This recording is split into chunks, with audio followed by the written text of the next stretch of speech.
every time. Oh boy. Sorry guys.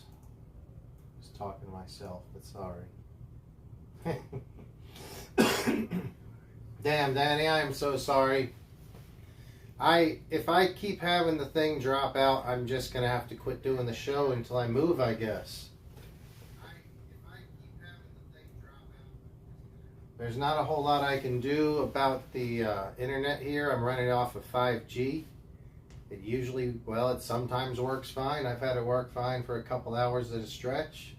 But this one didn't go more than 10 minutes. So, I mean, I'll restart it as long as people are wanting to hang out. And I'm not going to do anything else for a while, so I might as well. But I've been looking into trying to find ways. I spend money to do it. And it looks like there's no real way because I don't have an internet connection down here in the garage. I don't have Wi-Fi. If I had Wi-Fi, it would be no issue. But that's not what we're dealing with. Eventually, I'll be in another spot. So, I am probably going to spray a little chrome on this, Danny. This is just a buggy body. I've got some cheap Amazon 10 scale on-road tires that I might paint as well. And I have a Creighton 4S. My 4S Creighton, my buddy Pilot Mike got me this. He got me this hot racing steering rack for the Creighton 4S. I might put that in. Yeah, Instagram double for sure. I think that would be an easy way to do it. I think we could probably do it fairly easy that way. Not sure if I really want to. Sorry guys, it's going to make some noise shaking stuff, but I got you.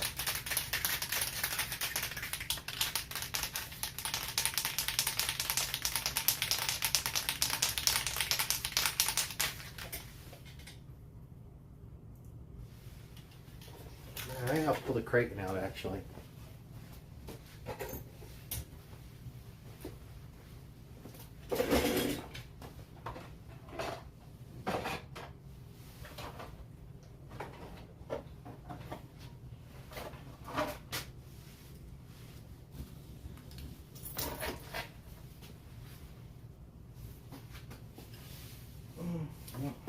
No, here it is.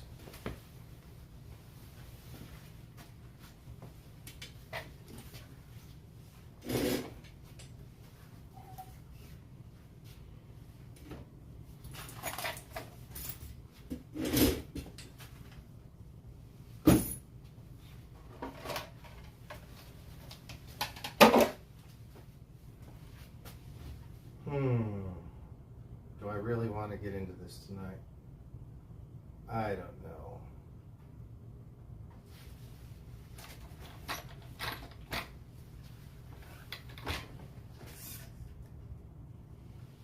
It needs a little bit more work.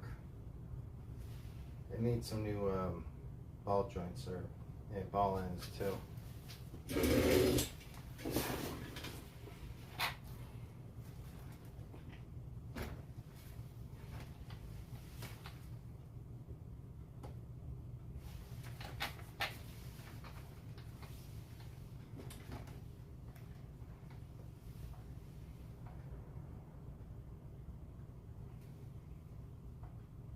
Okay, so good question, dude.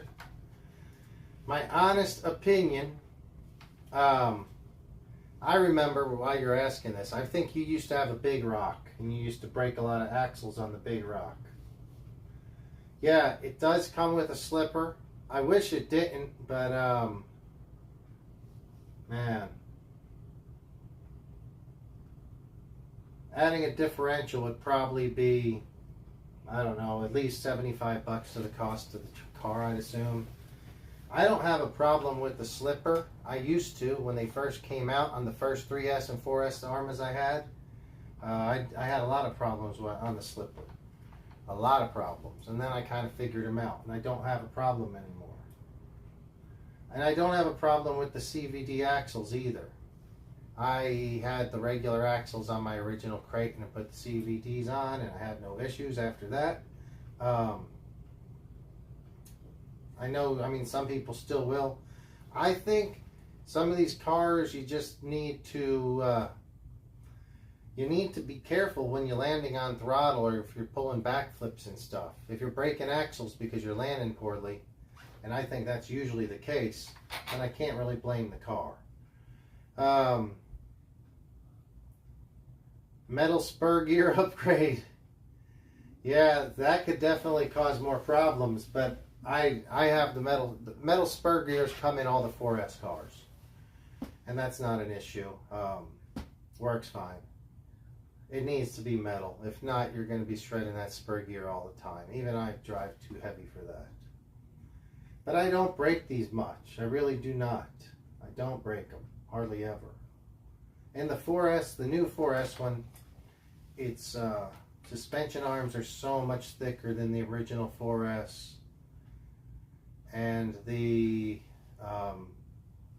shocks are so much bigger on the new 4S than they were on the original 4S. It's more like a 6S size, so it's pretty good. I do like it. And when you compare it against, probably in America, this costs around $460, and so does a four-wheel drive Slash. And this is a much better car than a four-wheel drive Slash, in my opinion. So I would definitely pay the money for this than the four-wheel drive Slash.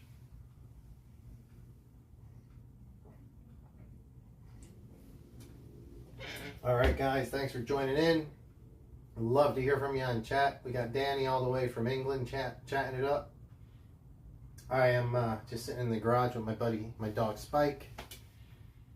We've had a lot of internet issues, so hopefully the stream doesn't drop, but if it does, I'll start them back up. Yeah, I'm working on getting the internet better down here, but there's just very little I can do at this point. A Typhon 6S chassis. Alright, so Danny, some of the fastest cars I've seen are Typhon 6S chassis cars. Yeah, Rick, we're back up. I hope that the internet stays. I'm so sorry. I really can't. If you don't know how frustrating it is for me to have a nice stream going and then it drops. It makes me not even want to do the show, but I'm just going to keep trying to do it until I get the internet worked out. If you guys didn't hear, I dropped the resolution down to 720 today to try to save some of the uploading issues that we've had. So we'll see. Hopefully it'll work. Yeah, Rick, so me and Danny are just talking about some Creighton 4S stuff. And Danny's building a Typhon 6S chassis. Dude, there's very fast. There's some very fast 6S Typhons.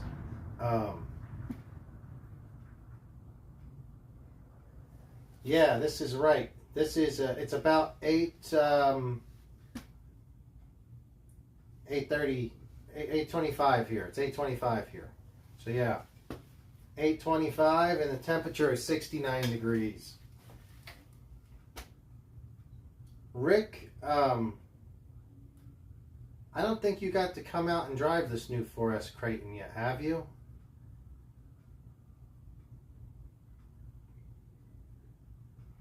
Limitless springs, diffs, and arms. Oh, that's awesome. Yeah, that's awesome, dude.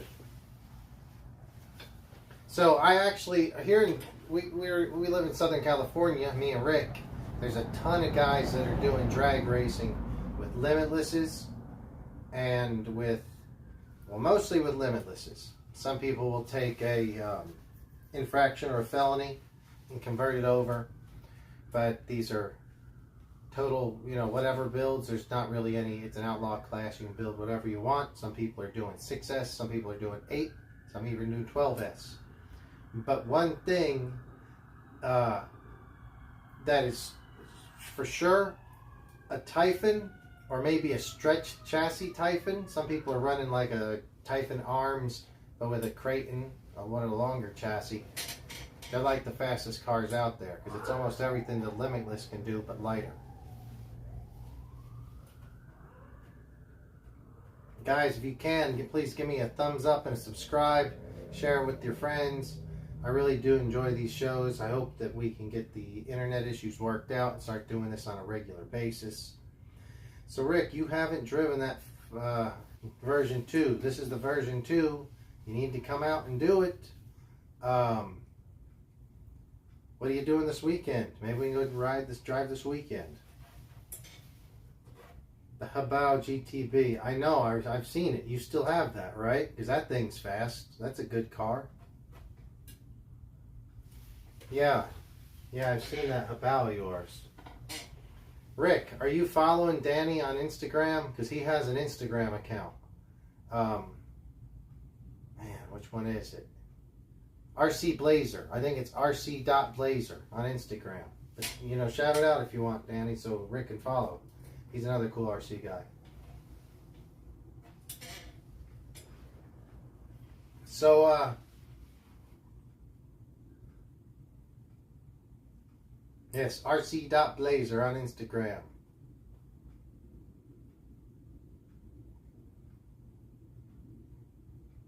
What do you mean by a bigger space? You just need a bigger space to do speed runs in or something like that? Because that's always a problem, to do speed runs. Or do you just need a bigger space for your, a bigger workspace for your RCs?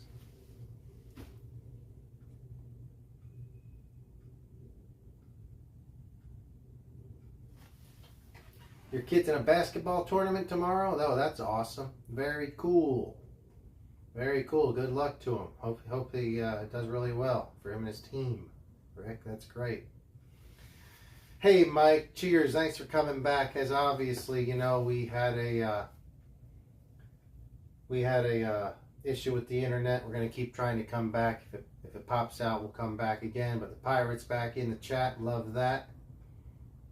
All right. Danny's got a great question. We're going to get that in a second. Rick says, and weather's phenomenal for RCs tomorrow. Yeah, it's going to be like the only good day for RCs. I think the weather is going to change back to rainy Sunday, Monday, and Tuesday.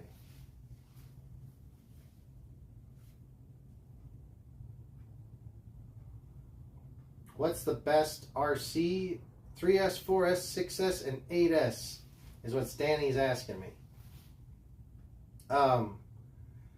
I don't own an 8S right now, but I have my opinions on what the best 3, 4, 6, and 8S are. 3S, I don't know, maybe a 3S Typhon. I don't know.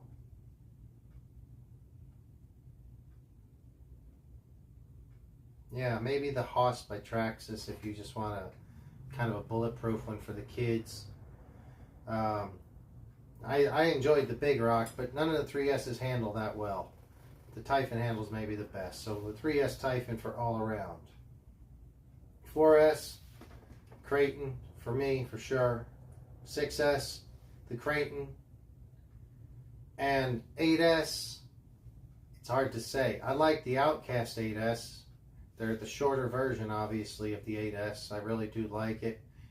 I don't know if I'd ever get a Traxxas. If I do, it'd probably be the XRT over the X-Max, though, in 8S. Yeah, bigger space to drive. We don't have a lot of big space here other than if we go to the desert or the beach, but at least we have those.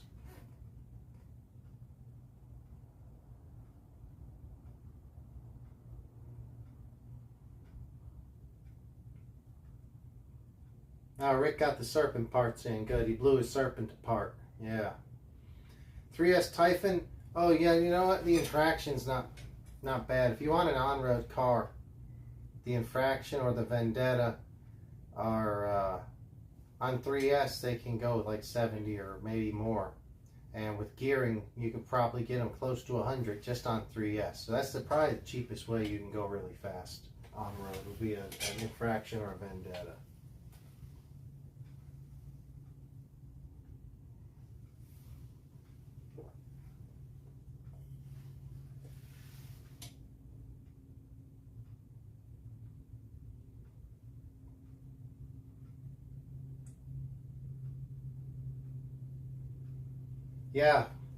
Yeah, I saw Danny's build when he first started it.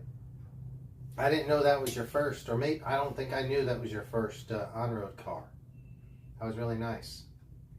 Check it out whenever you get a chance, Rick. Whenever you're on the Instagram next time, check out his stuff. Just go back on his Instagram and you'll see those cars. Can't believe you sold the Creighton 6S though, bud. Man, that's a fun one.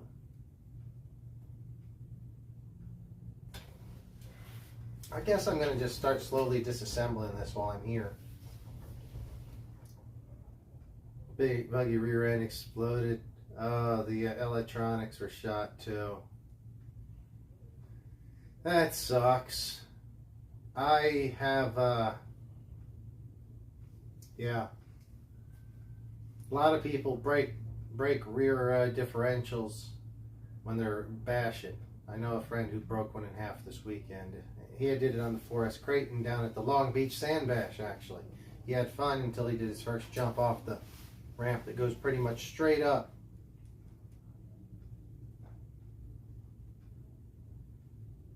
The Notorious does handle a lot better because it's shorter. At least on the ground. Not even talking about the way it jumps, but the Creighton is long, so it doesn't handle as well usually. The Notorious can handle a lot better. I've taken the Notorious to a track with truggy tires on it. It's such a short wheelbase that it actually does handle pretty well. Maybe too quick, but it's a lot of fun though.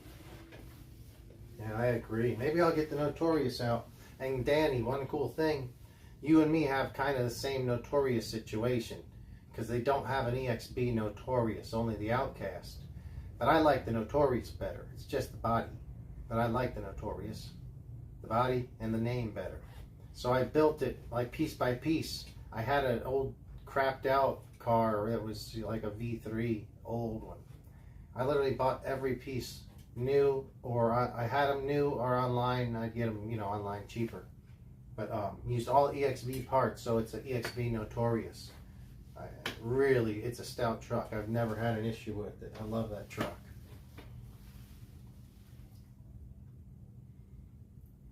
Standoff to pistons, to flue boom arms, to snapping an EXV too. Man, sounds like you don't know how to. I don't know. Just you're ripping too hard, man. You got to lay off. You got to know how to back off the throttle once in a while. I'm here. Hang on one second, guys. Yeah, come on in. I got my doggo. All right. Sorry, guys. Had someone come in. Hopefully, we don't lose the signal. I noticed the last time that somebody had to open the door, my signal got lost. But yeah, thank you guys so much for tuning in. Love to hear your chats. I drive the Notorious way harder and don't break it. Dude, maybe you just got a bad Creighton. I don't know. They're basically the same car.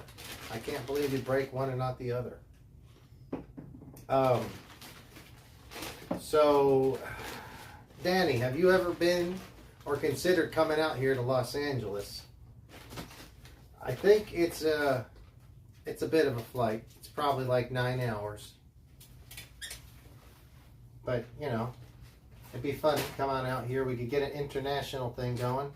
Introduce you to some of the fun guys around here and hopefully do some RCing.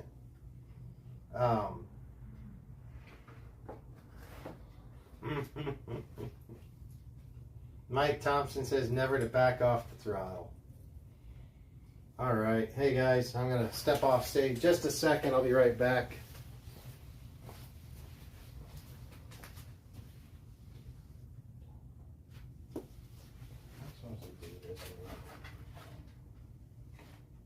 Small piece.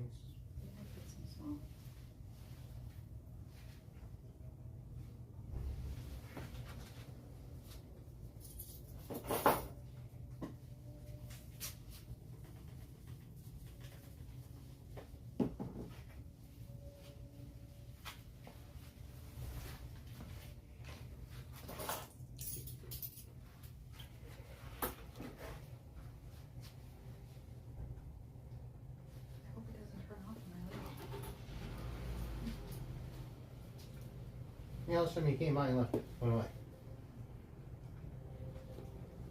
Very disappointing. Do what I can.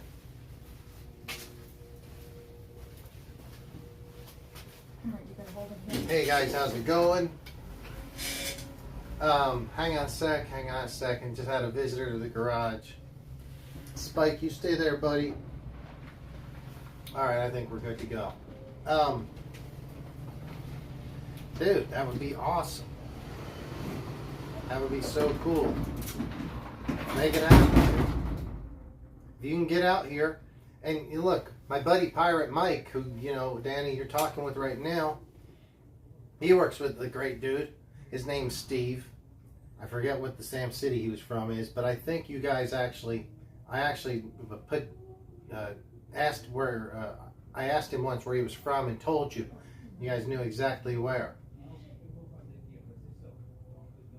All right. Pirate, I'm thinking about putting the hot racing steering rack that you gave me into the Creighton tonight. I'm not sure if it's too big of a project or if I should just go ahead and do it. What do you think?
Excuse me, guys. Excuse me.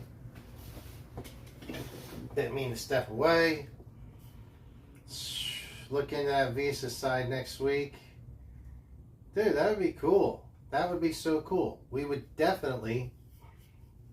Man, if you were coming over, we'd set something up for a beach bash. Tell everybody. We could have a whole crew of fun guys out there. Yeah, man, it would be awesome. It'd be really cool if we could start doing maybe a yearly trip or something, and then one year me and Rick and Pirate can try to go over there. That'd be great. Can you notice, Rick, I'll ask you because you've watched a couple times. I dropped the resolution from 1080 to 720. Does it look any different to you on your screen? I hope it still looks okay. Okay, yeah, send that WhatsApp number. That'll work perfect. Perfect.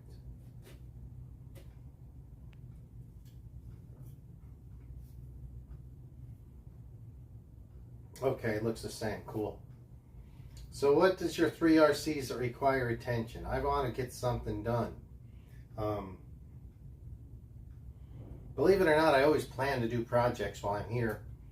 And then between talking and looking at chat, it's hard to, it's just hard to get something done. But I'm just going to get started. If I get something done, cool. If not, not.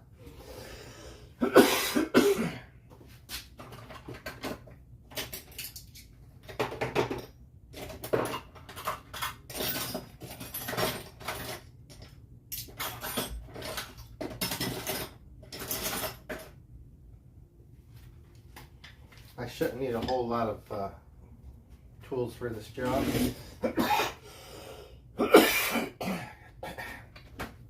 Excuse me, guys, on the coughing. If you guys can remember to like and subscribe. When you give it a thumbs up, it really does help the show. It's the only way YouTube knows to try to send it out to like-minded people, you know, RC-related people, people that like just hanging in the garage. But I really do appreciate you guys, and I really appreciate when you chatting out because it makes the show so much more fun. If I'm just sitting here by myself doing this, it's not so much fun. But when you guys are a part of it by chatting, it's really a lot more fun. It says, can I put the camera nearer? Maybe I can try that. I'm just, I don't want to try to drop the signal, but I can definitely try to zoom it in or do something. So we'll give that a shot here in a minute. Man, I just had a smoke off screen and now I'm coughing like crazy. Sorry about that, guys. You know how that goes when you have a smoke and then you coughing, Danny, right? Buggy rear end rebuild. Oh, dang, awesome. Awesome. It's that's a fun job. I love it. It all depends, I guess, if you're like when I'm not in a hurry to do jobs, I enjoy it. I move some of this out of the way to give myself some more room to work. I don't like to work when it's too cluttered.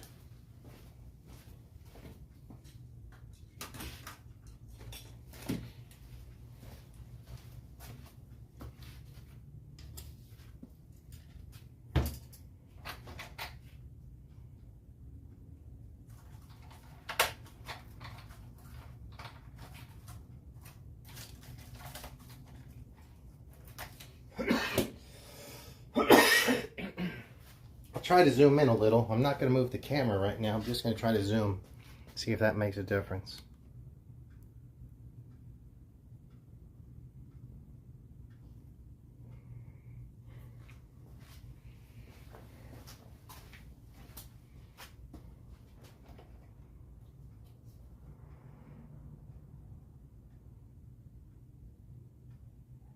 I don't know.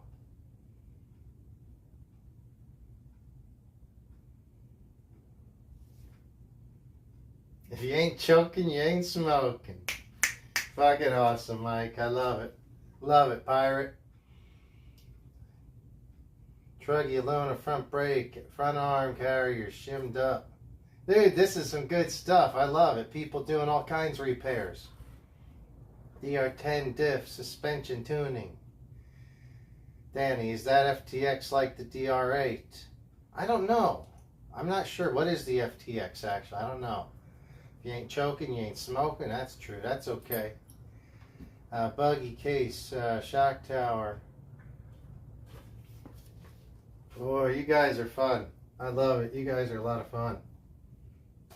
Hopefully, Mike, you think maybe you'll be in on the next week? Get in on the next show, hopefully? What do I need to take apart here? I don't think I need to take the front apart, but I will. I actually haven't taken this car apart yet. This is kind of fun. My Creighton has never... I have broken 2 motors in it. Spectrum Electronics are junk, Pirate Mike. Sorry to let you know that. After you're doing the 3S Convo now. But, yeah, motor breaks in this a lot. But the rest of it really is quite sturdy. So I haven't taken this car apart yet. Let's try to slap it apart and see if we can put that really shiny, badass looking hot racing steering rack that Pirate Mike actually gave me as a gift at Christmas time. Very much appreciated, Pirate. Very cool.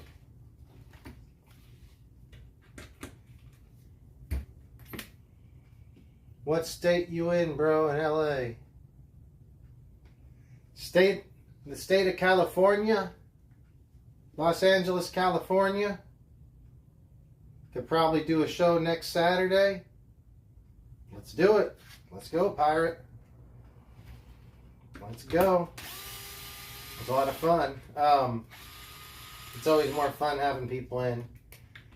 We'll try to do some projects, but like I say, sometimes it's tough to get much done.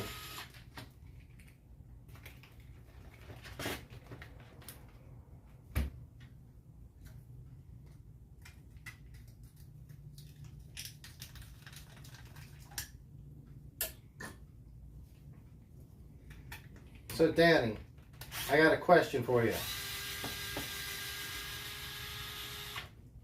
I think I remember on one of your Instagram videos a while back, it could have been a year ago, you were going to the beach, I think to the beach. You were going somewhere to drive your RC. I'm pretty sure it was the Notorious, but it might have been both the Notorious and Creighton. And I think you took a train to get there. Is that common where you live? Because it was like a real train, I think. Because here we don't really get on trains too much to go places. And I thought that was kind of cool. Am I remembering that correctly? Do you take trains to like go to the RC spot or the beach spot? And was people giving you funny looks when you brought RCs on the train? Oh, so you did take the train to get there. That's freaking awesome. I like that. That is so cool. So cool. You know what, Pirate? Me and you ought to take a cue from that. We can start taking trains to get to the RC joints. It'd be a whole scene. What's that? Oh, it's this guy right here.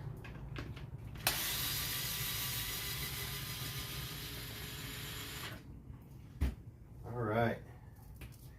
I do appreciate these Creighton. All these Arma 4S's are pretty easy to work on. And that's that. I just took, I guess, there's 4 screws. 1, 2, 3, and 4. And you take them out, and it allows the front diff case to just lift off. You can actually see in here if you want to take a look. This is the first I'm seeing it. Wow, they don't put any grease in that. There could be just at least a little grease on the gear in there. That's pretty dry. So I may not get in a hurry to slap that back together. I might take that diff out of there. And, or at least grease it. But yeah, I'm going to replace that steering rack underneath there.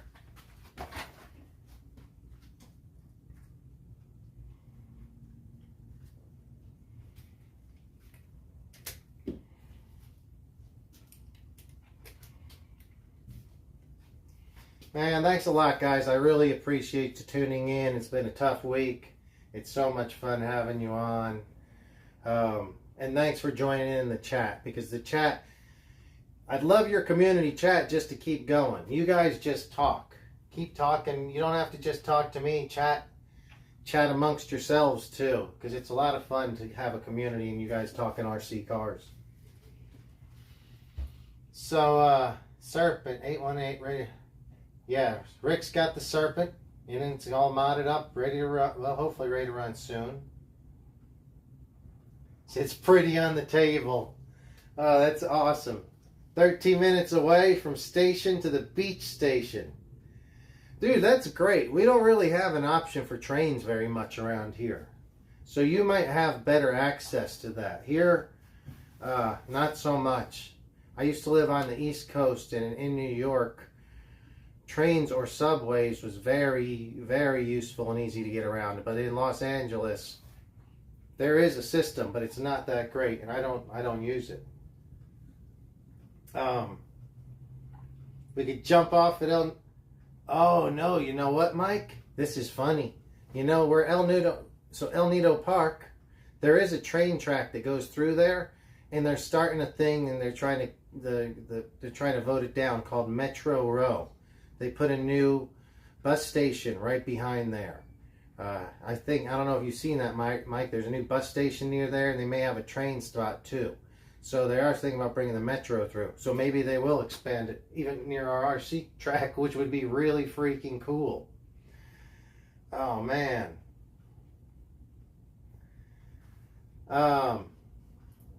Yeah, Danny, check out that Serpent, what Rick's talking about. Serpent makes some high-end racing stuff. So they're a good company. They make a lot of on-road cars as well. All different models, yeah. No, I agree. Danny, I have a lot of brands I like more than Arma and Traxxas. I think Arma is great for bashing.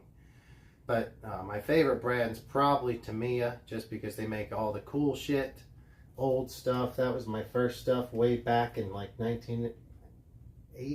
80s or early 90s. Yeah, late 80s with Tamiya stuff. Kyosho makes some really good stuff. Oh man, Steve Medley. Hey, this is great. So Danny, if you noticed, there's a guy named Steve Medley in chat, and I think you guys are both from the same area. Danny and Steve. Steve lives here now in San Diego, but Steve, give Danny Grandin a shout out and tell him where you're from. I know you guys will know each other. I think you're 40 miles apart.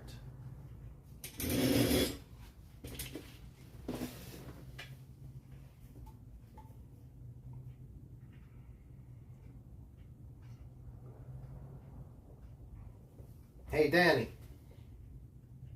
Okay, so he's from sunny Yorkshire. Danny, where are you from? I know that you're in that same similar area. It's an international show all of a sudden. I gotta mark this, guys. 8:53 on a Friday night in Los Angeles. We now have an international show. Very cool.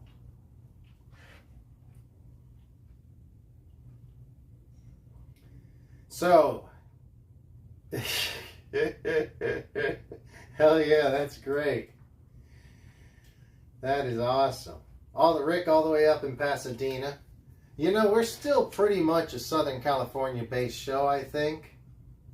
We do have, like I said, we got Danny overseas, but I don't think anybody else. If you guys are out there, let us know where you're watching from. So we have Rick from Pasadena. I'm in the South Bay, Los Angeles. The Pirate probably is in San Diego tonight. I would assume that Steve is probably in San Diego tonight. But yeah, it's a Southern California show still. And hopefully we can keep growing it. How very cool is that? I really appreciate you guys tuning in, and Danny with that time change difference. It's such a late hour. Thanks a lot, man. That makes it really fun. Steve, how have you been? Something to mention. Hopefully you're still there, Steve. And Pirate, listen to this. Pirate, you know the thing we went to at the Lagoon, the volleyball tournament and the alcoholic beverages? It's happening again in like 2 weeks. I think it's 2 weeks from today. So hit me up on that. And Steve, you ought to be going to that too. It's going to be a scene.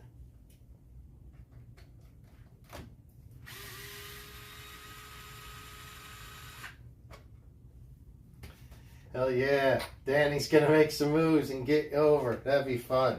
That'll be really fun.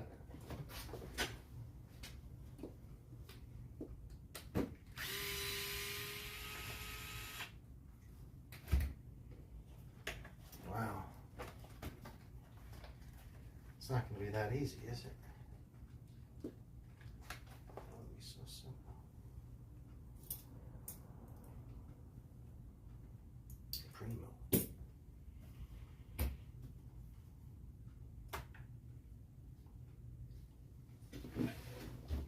Oh, every time, yeah, because you've missed that show, or you missed this thing a couple times. Are you going to be here in next couple weeks, Steve? Because it's gonna be awesome, like it always is.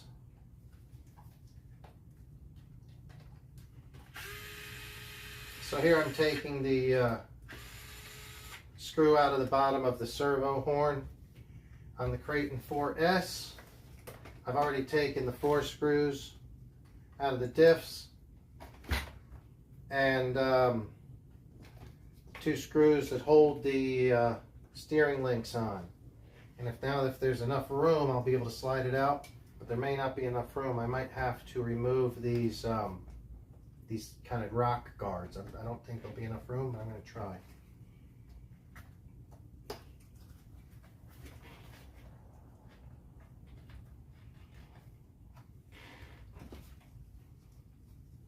All right, Steve, you're going to be in town. Well, Let's make it happen. Let's go.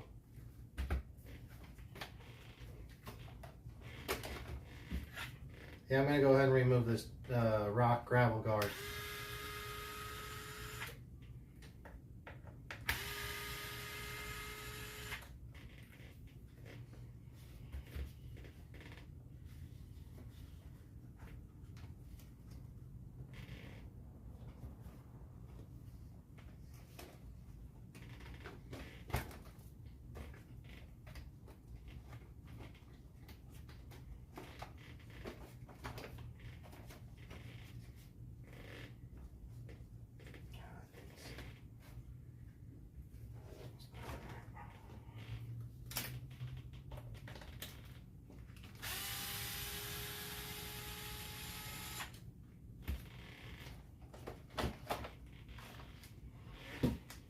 So guys, I really appreciate you tuning in. Let me know if you have any questions on any of the work I'm doing, any of the tools I'm using, anything RC related. Be happy to talk about anything you guys want to talk about. I don't know about, I don't know about everything, but you guys bring it up, and if I know about it, let's talk about it. If not, maybe you could teach me about it. Pirate, what was I saying? Oh, you're out of town this weekend. Yeah, I was wondering, you think you'll be around for the next, possibly in 2 weeks? So we have a really fun thing out here where we live. We live really close to a lot of beach shenanigans, and beach volleyball is one of them. And my friend puts on an event. It's what was it? It's Smack Sports. Smack Events and Smack Sports. They do a bunch of volleyball tournaments, and a lot of them are including a lot of alcohol. There'll be different liquor vendors out there with free alcohol a lot of these days, and I think that's one of those coming up in about 3 weeks. So it's going to be a lot of fun. The Pirate's been to one before. Pirate, I think that might have been some of the best fun you ever had. Unfortunately, I don't think you remember how much fun you had. Because, man, you were... Oh, I remember the one time we went. Steve, we were out the night before. Me, you, Pirate, and Steve. And Steve did have to go back. I do remember that well. All right, dudes, here's this lame composite one from Arma. I got it out.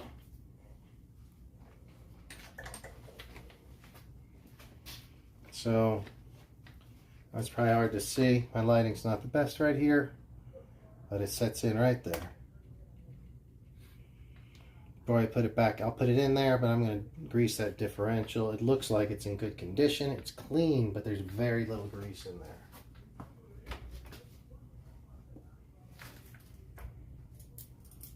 Guys, really appreciate you guys tuning in, all the chats.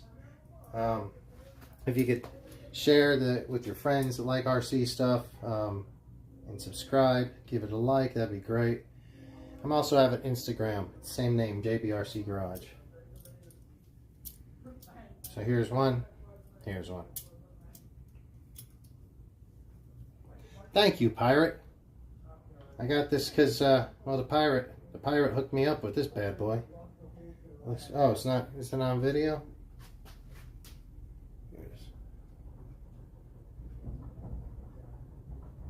There it is.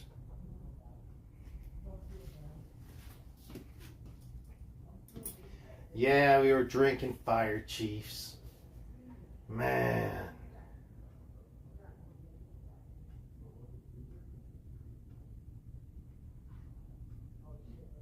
Nothing but blessing. Blessings for your service, no matter different country. I respect the military. There you go, Danny. I agree with you 1,000,000% as well. Yeah, absolutely. Yep, I always am grateful to Rick for his service. And thank you for mentioning that, Danny. Real stand-up character right there. You can tell he's a stand-up guy. Absolutely.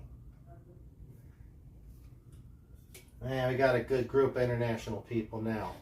Let's get some thumbs up for the international chat, guys. currently 9 o'clock, just after 9 o'clock, 9:01 here in Los Angeles. Temperature about 68 degrees. And just kind of working, putting a Creighton 4S steering rack in, the hot racing version. What servo am I running in the K4? I am running, I believe, the stock one. 100% stock, bro. 100% stock. 100%. Has stock motor, stock ESC, stock servo. It's all stock. Yeah. Guys, thanks a lot for tuning in. It's been a lot of fun. I noticed we can go in about 45 minutes. Hopefully, the stream will keep going well. If we do have an issue and it glitches out, I'll restart the stream up. Love you guys to come back if it happens. I do apologize. This has been a lot of fun. So Massey Nissan are the worst, or Toyota, one of those car companies. Steve and I'll be there. Rip me off. Oh, man. Oh, Danny, great question. Are these the same as the same size as the 6S Creighton? No, but they're pretty close. And I'll show you right now. These are actually a great choice. Let's say you want a 6S Creighton or a Notorious, but you want a lower profile tire. These are still sturdy and they'll hold up. I've run them on my 6S. But let me grab a 6S Creighton tire. I can show you. I have one here.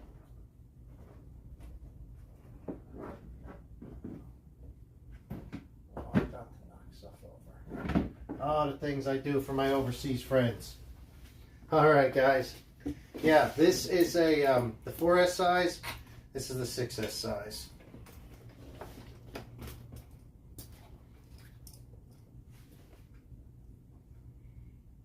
It's not a whole lot different, truthfully, but it's fairly different. I have put 4S Creighton tires and 4S Outcast tires on 6S Creightons quite a few times, and it works well. It just gives it a lower profile, especially if you go with the Outcast tires, which are their D boots. I think I have them on, oh no, they're on my other Creighton now. But yeah. 4S size, 6S size. I don't know if I would ever put these on this. I don't know why I would want a bigger tire. I kind of prefer the smaller. Yeah, those back flips on the 6S are badass, dude. The back flips are probably the best tires. Probably the best tires Arma makes. And not only Arma, they're hard to beat from any aftermarket brand. Those are back flip tires.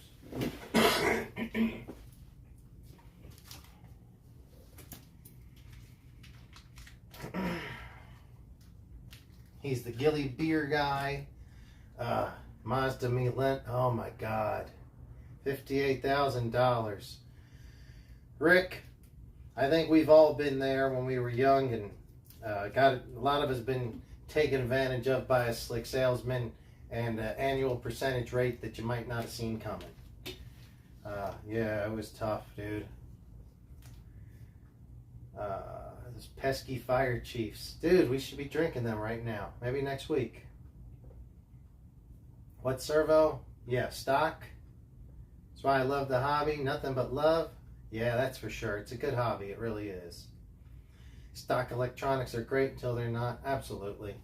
I just use them, and they'll stay in there until they break, and when they don't, I'll replace them with something. Depending on how much I like the truck, I'll either get something decent or just something cheap but good enough to make it survive a while. Best basher tire, the 4S backflip. Yeah, I agree. Absolutely agree. The 4S backflip tires are good. They're right here on this Creighton, right behind me. Those are great, and they work great on a 6S Creighton too. It's more like low profile, a little less bouncy. If you're gonna do a little like track driving or a little more aggressive handling, get rid of the big 6S tires and put these 4S backflips on. They're great.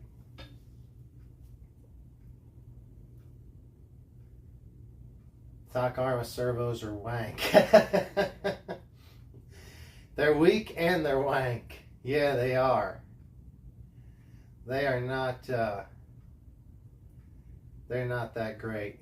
They're usually one of the first things to go. But stock Traxxas servos are junk too. There's not a whole lot of good servos right now.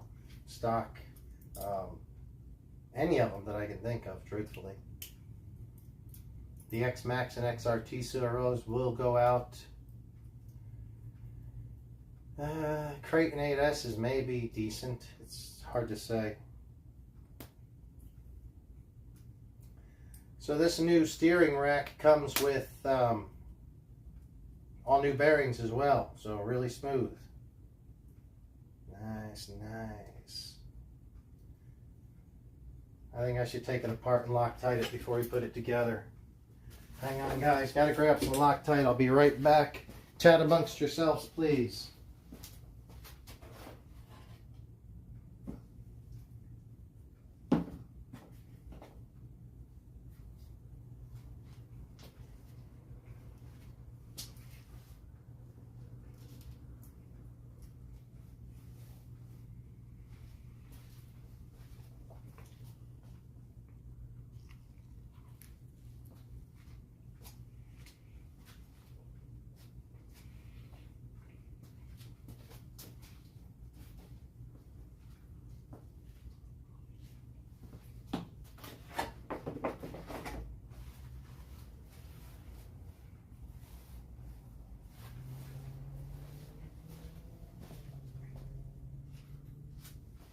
I guess it's over here. It's over here the whole time. All right. Dude, Mike, I thought you'd never ask. I actually haven't had a shot today. Might as well, let's do it. Would anyone like to join Pirate Mike and I for a shot? I'm up for it.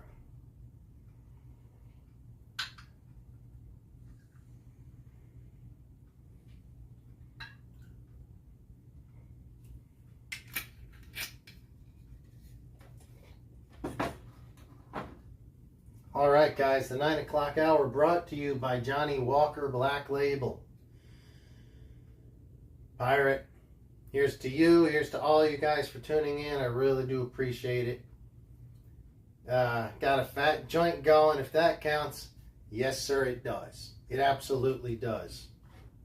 So this is to all you guys, every one of you out there, the ones that are on chat and the one of you guys just hanging out not chatting. Appreciate all of yous. It's a whole lot of fun hanging out on a Friday, talking RCs, and having a few drinks. Cheers, guys.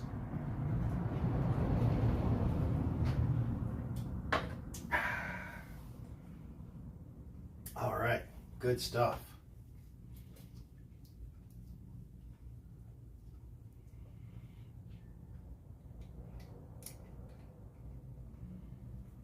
So went up in smoke, was pretty cool. Yeah.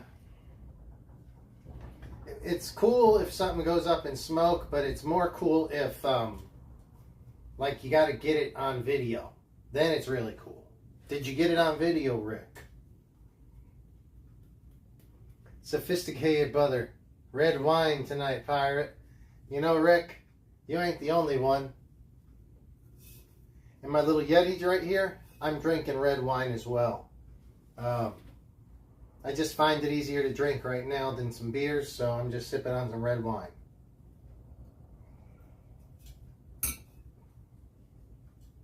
Oh, man. Thanks for all the chat, guys. Keep it up. Sophisticated brother drinking the red wine. Everything is prone to break. Nothing is indestructible. Yes, absolutely. Danny, thank you for bringing that up.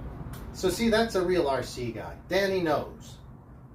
If you're going to throw your shit 30 feet in the air and you're going to bitch when you land and it breaks, you're not supposed to be in this hobby.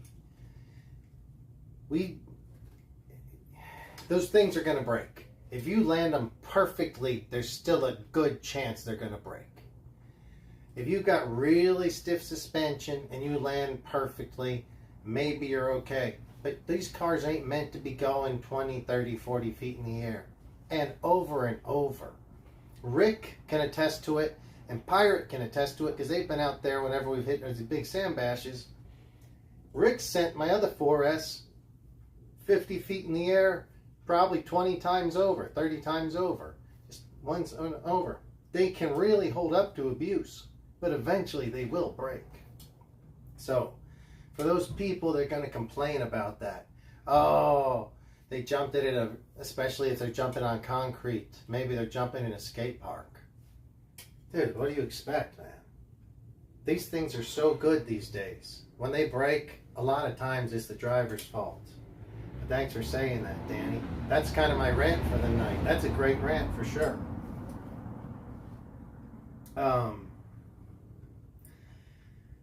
Cheers. But a guy with a crawler smelled the smoke. Oh boy. Alright. Everything's durable when landing on 4 rubber tires. Yeah, it usually is. All 3 trucks survived that day? Well, that's pretty good, because a lot of times they don't survive. Alright guys, a little hint, and I'm sure most of you know, but when you're screwing something that would be an aluminum screw or drop my bearing, a steel screw into aluminum, you want to use Loctite to keep it from backing out. If you were to use Loctite on a steel screw into plastic, I don't really think it works unless it's a special type of Loctite. But the plastic usually has like a locking feature, just because you kind of have to grind or you put the threads in as you're screwing it in. Obviously that'll wear out, and that happens on tracks and stuff all the time. But yeah, steel screw into aluminum, definitely use some Loctite. Guys, really appreciate everybody tuning in. No, it's been a different show. I'm here by myself tonight. It'd be nice to have had a guest, but we can't have one every week. But I do appreciate you guys tuning in. Wouldn't be a show without you, quite frankly. And the chat makes all the difference in the world. You guys are cool. So who's got plans for this weekend? Let's hear it. Whether it's RC related or not. Does anyone have any RC related plans? Oh, Mike, you've been going to that secret track? Any more info on that? Do you think you're going there this week?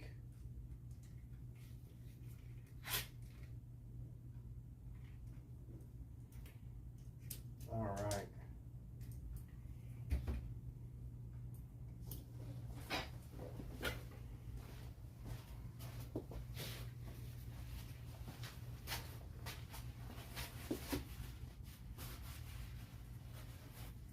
Permanent bond, but removable as well. It's the middleman. I like that. That's good. I'm using blue. I've never really used the orange one. I don't think I have. Used the blue or red. Orange might be the one.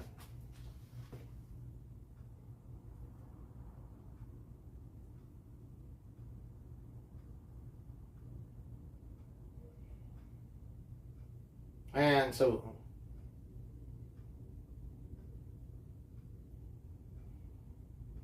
man, Danny's got all kind of golden wisdom tonight. So, yeah, the chassis slap, that'll get you. If you're going to be on ramps, expect to wrench. Excuse me. Getting a little choked up over here. No, but for real though, what he said, And even though, he replaces RPM stuff, RPM is a good company. Their stuff's pretty good. Yeah, you can still break it. It's tough, hard to break, but you can. But they'll send you a replacement.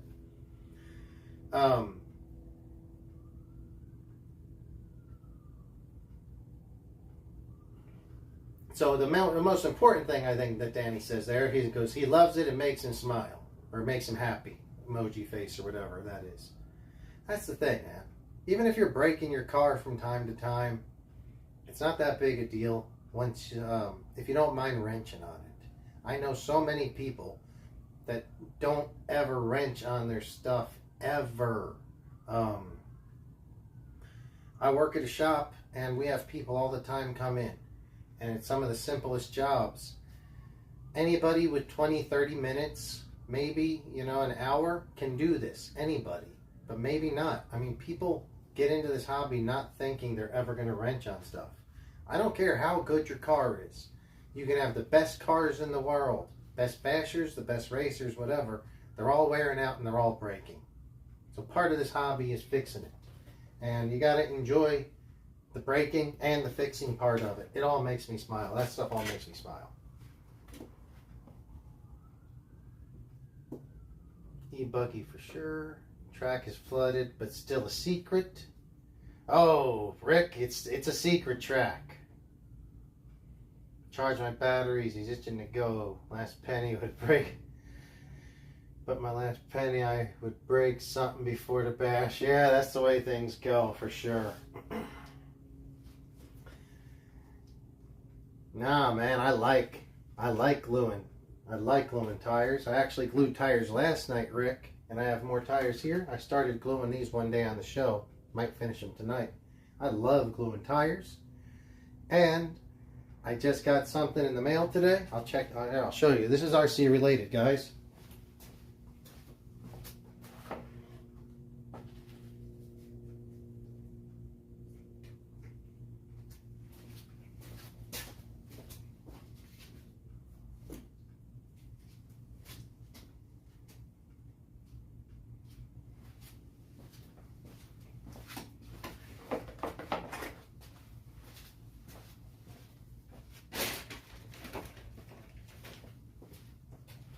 Sorry.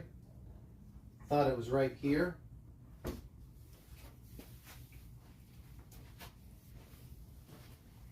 Alright, I'll find it. It's around here somewhere. I just gotta look around for it.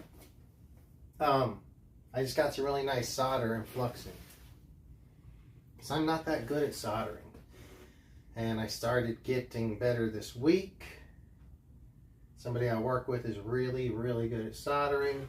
He knows it inside and out. He explained a lot to me. I just got to find where it's at now.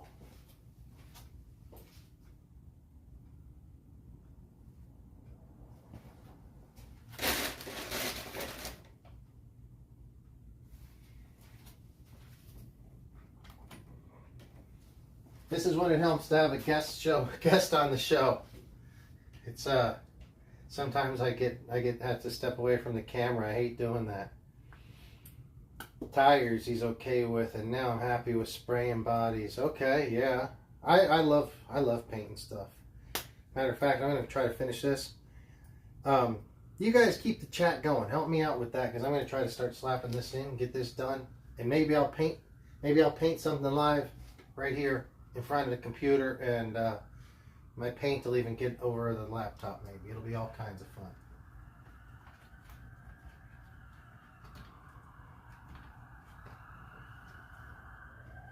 Man,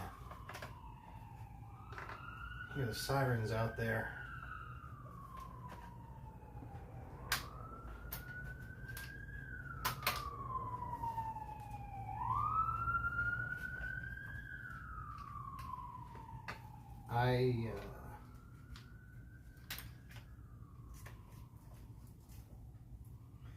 Shock builds, tear downs.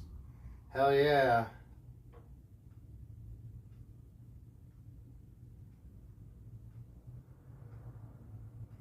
Oh yeah, dude, Danny, I had to show you. If I was to show you how many spare parts is over here, absolutely.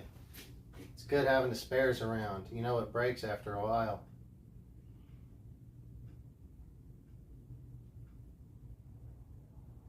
Main thing. I bust because of dodgy landings. Dude, I remember you were having some issues with the differentials at one point, Danny. And I think I told you to, for me what works, I'll show you real quick.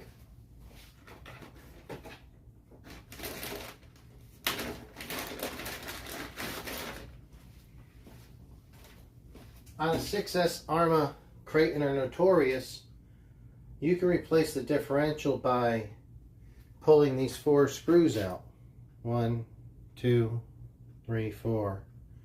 And the diff just comes right out. And I'll pop it out here in a second if you guys want when I finish that.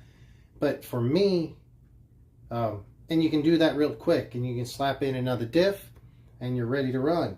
I don't like to do it that way. I take a little more time. I take these 4 screws out, which will take the shock tower off. And the 4 screws from the bottom. And maybe a couple more, I don't remember. But I want this to actually be in my hand when I do the job. And I can just hold it and basically slide that diff in and get a whole lot better mesh. So without having to worry about axles or anything, I'll just build the diff in my hand. And I think I told you, Danny, I might have suggested at one point, try to do the job in your hand. Because that way you can put a second diff shim in, put it in there, feel everything, pull it right back off, put a third in without having to worry about everything else in the way and maybe dirt falling in there. But these things have really proven to be bulletproof after I figured out what the hell I'm doing. Guys, a lot of problems come from maintenance and poor driving habits, and I've done both. I've figured out what I'm doing with these diffs. I think you have too, Danny, and they're, I think, a lot better than a lot of people say they are. Like I said, Danny knows it's because of dodgy landings a lot of times.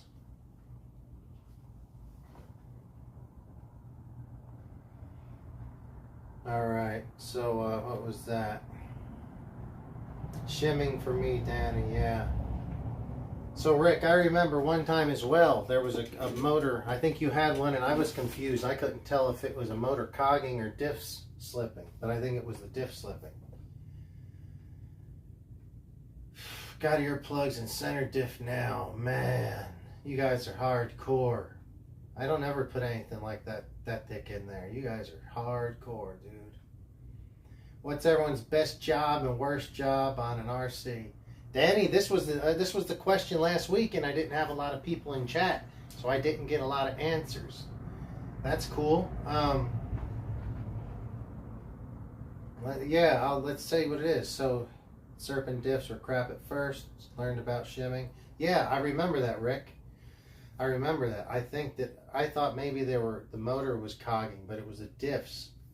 I'm glad that you got that figured out. I didn't know a year ago, I was struggling with these Arma 6S differentials, and now I feel rock solid with them. So it's a learning process. And it's been cool because I think I've learned something off of each one of you guys as well. And if we can keep learning from each other, eventually we'll kind of know it all. Said I told you about shimming and sent a video. Oh, I did. I think I filmed a little video and said something kind of like what I just said. And it makes it a little easier to... I know I was confused by it at first. And once I started seeing it, visually seeing it and understanding it mechanically, I was like, okay, this makes sense. We can figure this out. Tried to with 30K, too much slide, a lack of control, went to 50 front and rear. Okay. Hell yeah. And yeah, that first bash we met, that was a while back, dude. Heck yeah. Hey, we got a first time Tar Heel Aerials. Thank you for tuning in, Tar Heel Aerials. Say hi, everybody. It's very cool. We're just hanging out talking RC cars. I'm in the garage by myself today. I'm JB. We've got a bunch of cool guys on here. We got Danny. He's from overseas in England. It's about 4 in the morning over there. It's awesome. He's staying up. We got my buddy Rick Springs, Pirate Mike. We got some great guys in chat. So if you want to just join in the chat, That's what really makes the show fun. You guys have fun talking about stuff. The theme right now, Danny said, what is everybody's least and most favorite jobs working on RCs? I know a lot of people hate suspension and differentials because they're dirty. What do you have? Tar Heel aerials? Are you like, what's your thing? Are you into RCs? Do you like bashers? Do you like buggies? Do you like on-road, truggy racing? Just any of it? Love to hear from you, man. But yeah, thank you so much for coming in. We try to do this every Friday. I do have some issues with the internet connection, so if you can subscribe and hit the notification bell, you'll know if the stream drops and I have to restart it, you'll be notified. Yeah, thanks a lot for coming in. We're just talking RCs and having fun in the garage. And I'm guessing Tar Heel, you have something to do with North Carolina and aerials, so maybe you're doing some big air too. Interesting. Let us know, bud. Land with throttle kills them. You got 3 new pinion gears for next week because I've not jumped their ramps yet. Okay. Yeah, absolutely. Don't land on throttle. If you're going to crash, just crash off throttle. And when the car is tumbling, don't try to like throttle to try to catch it unless you're really being smooth with it. If you're crashing or you're landing, anyway, you should land pretty much off throttle. If you're landing on throttle, it's a partial throttle to match your speed. If you're coming down on a jump really quickly this way, you can land on some throttle because you're landing at speed and the wheels are going to be caught up at that. But if you're falling out of the sky and you've got it pinned, those wheels are just spinning, and when that weight comes down, you're not moving forward. It stops the wheels immediately, and that's when the broken diffs, broken CVDs, stripped pinions and spurs, that's when all that stuff's going to happen. Okay. All right, so Tar Heel aerials. So he said he's not really into it too much right now. He just wants to get into it. And he is from North Carolina. Very cool, buddy. Yeah, the Tar Heel state. Awesome. And he's got a drone. Great, man. A guy he hosted with us a couple weeks ago, Kevin's got a drone. I don't think Kevin's tuned in tonight. If he is, I haven't heard from him. He's just gotten a drone recently, and we want to do a whole drone episode in the next couple weeks. So maybe we'll be able to do something like that. But thank you so much for tuning in. If you've got any questions, RC related, or opinions on the stuff that we're doing or working on, let us know. We have a lot of mostly RC cars here, off-road trucks, buggies, truggies, some older stuff. We're just here having fun in the garage.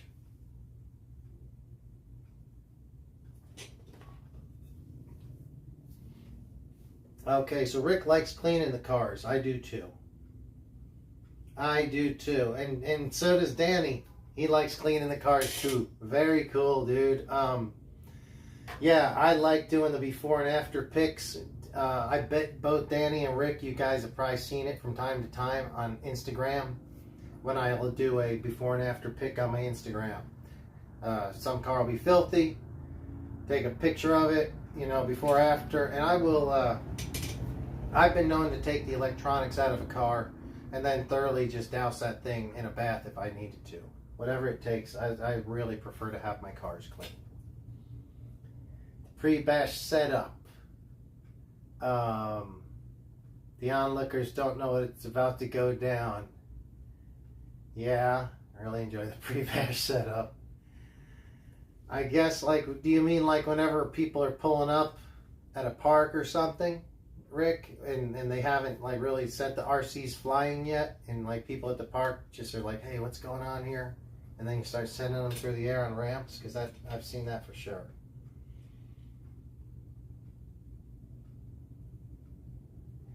It's like a rich.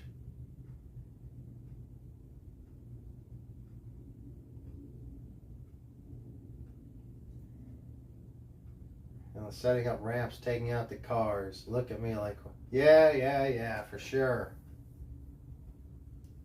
Oh, yeah. Steve just got a drone. Pirate told me about that. I was wondering if you were going to, I asked him, are you going to get a car?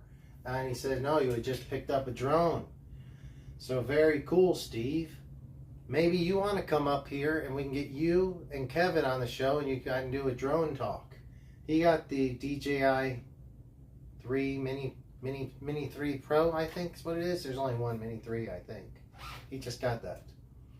And I think you got a different DJI.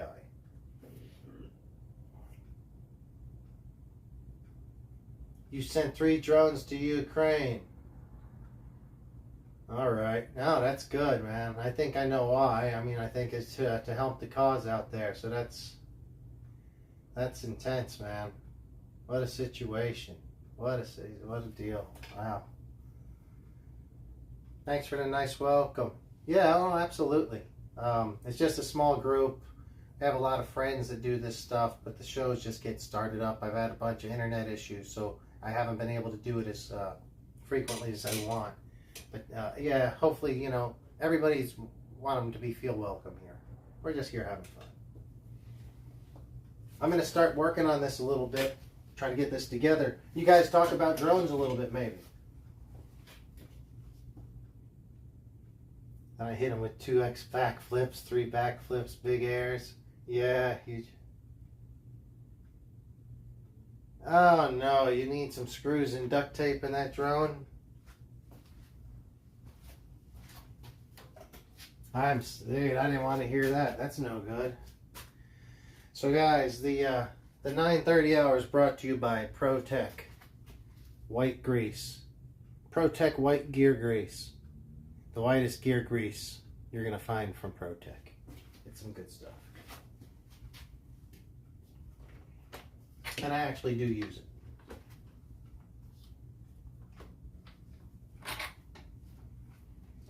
Get in there.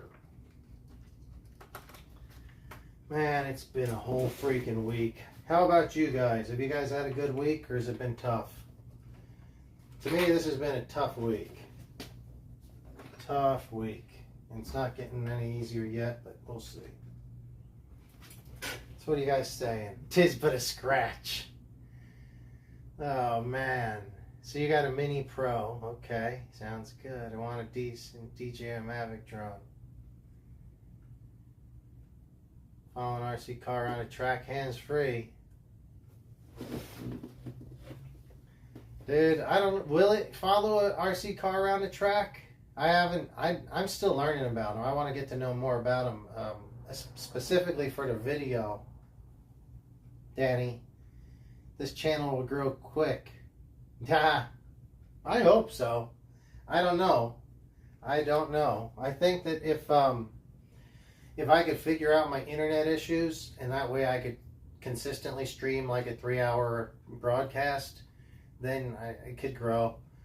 If I keep having issues where the internet drops out, then it's tough to say, but I really, dude, that means a lot for you to say that. It's really thoughtful, and I appreciate that a lot. So I hope so. And hopefully be a really big RC community. Why not? I don't think there is a situation kind of like this right now, and the RC community could kind of use something like this. I think a lot of other hobbies I have similar shows, but they're not RC related. So we'll see. Maybe it'll kick off. Thank you so much for saying that.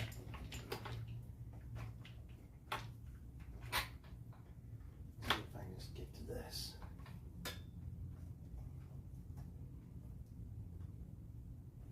I really like this syringe. I'm not even gonna lie. It makes it way easier to do a messy job in a clean fashion.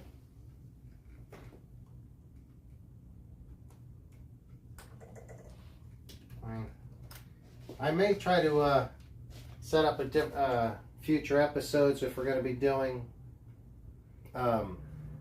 projects like this, where I can have a camera here to actually show you guys a better view. Tar Heel's got the Air 2S drone. Nice. They're cool, locks on and auto tracks. Dude, we gotta try it. A top gent, a top. Oh, look at you, Steve. Steve, the same right back at you. A true gentleman and a top bloke. Yes, you are, Steve, and thank you very much for the compliment. What's the internet doing or not doing to our Ariel's ass? So I'm doing this out of my garage, and I'm not running with a Wi-Fi connection. I'm streaming this off of a T-Mobile 5G connection on my phone. I have a Samsung Note 20 Ultra, and it's 5G. With 5G, it should be fine. I've had days where I can do a 2.5, 3 hour stream with no problems. I've had other days where it lasts 15 minutes. Or 10 minutes and cuts out, and it's always because it's losing bars basically. I've tested my upload streams and they are all over the place, from 2 or 3 gigs to 7, 8, 9, 10 gigs, but they often drop low, and I think that's the issue. But I'm not a pro at this, so I'm still trying to get it figured out. But unfortunately in this garage I don't have like an internet connection, so it's all just streaming through a 5G phone. If anyone has any opinions and ideas of how to make it better, I'm willing to give it a try. Definitely willing to give it a try.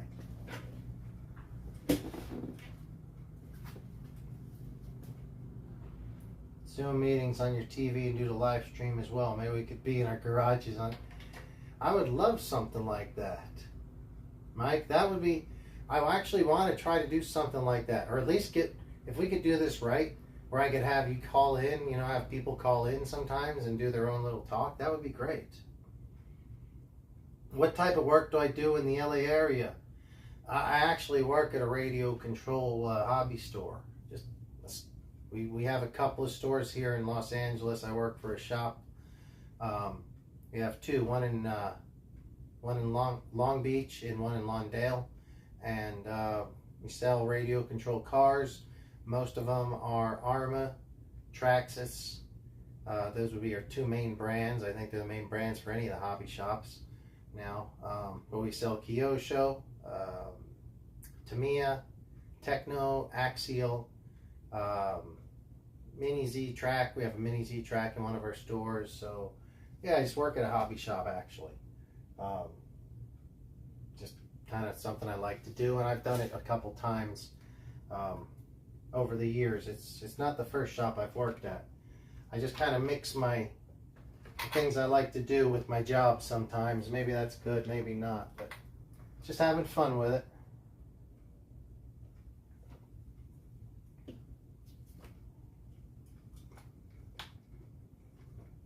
All right, guys. I'm going to try to give you a view of that. I know it's really hard for me to get this to show up, but I think hopefully you can see that. You can see that white grease in there now. I was able to get white grease on most of that. I'm going to put it on a few more spots on that diff, but it was very dry. But put a little bit more on there. But yeah, that white grease is some good stuff. It stays on the diff pretty well. It's pretty thick. So I'll hit that a few more times to close the diff up. We'll pretty much be ready to go. No, I'm just seeing it's not on video. I don't know why you can't see that. Is that on video?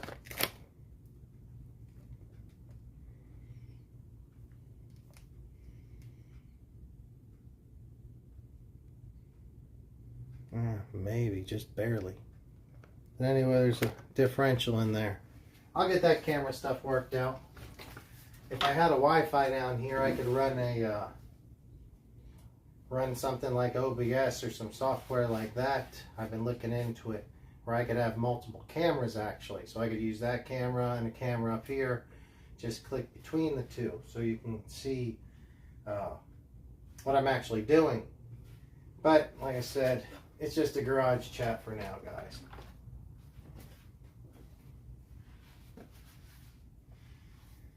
All right, let me catch up on chat. What's your internet doing? Okay, we should do Zoom meetings. I agree.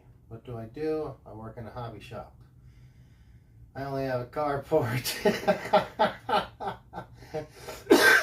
Steve, you're too damn funny. Yep, it counts, Steve. Tar Heels says, I have a friend on YouTube. It's a professional. I could send you his email and you can talk to him. Like I say, he's a pro and all. Absolutely. I would appreciate that. If you think that he'd be willing to maybe listen to my questions I could let him know what my issue is. If he has some advice for me, that would be phenomenal. Because I do feel like our biggest hurdle so far has been the technical difficulties. If I can get that worked out, the show, I think, will work itself out. So I would appreciate that. I don't know how to, you can message me through here, I think. Or if you're on Instagram, I'm on Instagram as well at RCHarage. You can message me through there, direct message me through there. And I could give you my information. But yeah, no, thank you very much. Awesome idea, Mike. Danny, dude, we'll get Danny in from across the world, on the other side of the world. That'd be amazing. That's what my phone is. No way. What's your phone? Is your phone a T-Mobile, Danny? Low C shots? Yeah, let's do it, Mike. When you run Motor Fan on 3S battery, does the one run cell down further than the others? It does, Mike. I'm sorry, it does, Rick. If you hit low voltage cutoff, it'll pull it from the one with the least resistance. If the car is running, they should drain all the batteries all cells equally for the most part on a 3, 4S, whatever, multiple S system. But let's say you leave it plugged in accidentally, you forgot to unplug it, but you even if it's turned off, it's gonna drain. Let's say your fan's not running, but just plugged in. If it drains, it may drain one that's the one with the least resistance or lowest ohm rating, lowest resistance there. That's why if you have a 3-cell battery, you might have 2 perfect cells and one ruined cell. It's like totally dead because there wasn't much resistance there and it drained down. That's my understanding of it. I see a bunch of broken batteries. I'm not like a battery. I'm not a scientist, but that's what I've been taught and understand a little bit. Sorry, guys, kind of noisy outside. Yeah, low-C shots. Let's do it. Hang on. And guys, thank you so much for tuning in. If you could please give me a thumbs up, I'd really appreciate it. It does help the YouTube algorithms. I'm gonna do a shot.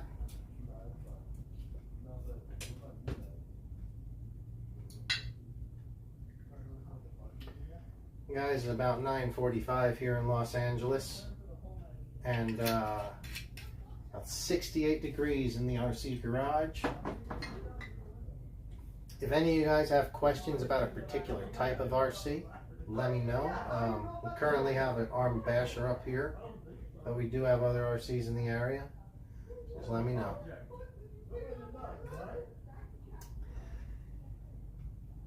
Cheers, Mike. Cheers, everybody.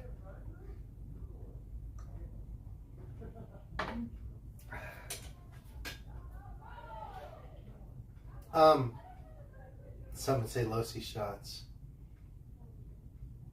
Rick Springs, MT. Not sure what that means, MT. Nice, helpful guy. There's a lot of that. Hey, I hope this becomes a whole community of a bunch of nice, helpful guys. I mean, the RC thing it's a huge hobby, and not anybody knows everything about it. It is huge. If you own a car, you probably know more about it than I do. Doesn't matter if I've been playing with these things for 30 years and you've done it for 1 year. It's a huge hobby, so we can all be helpful guys in this thing, and we do got a lot of helpful guys on here, so it's great. The Serpents use the dual 2S or 3S batteries, and when I use the Motor Fan, one of the batteries will discharge lower than the others.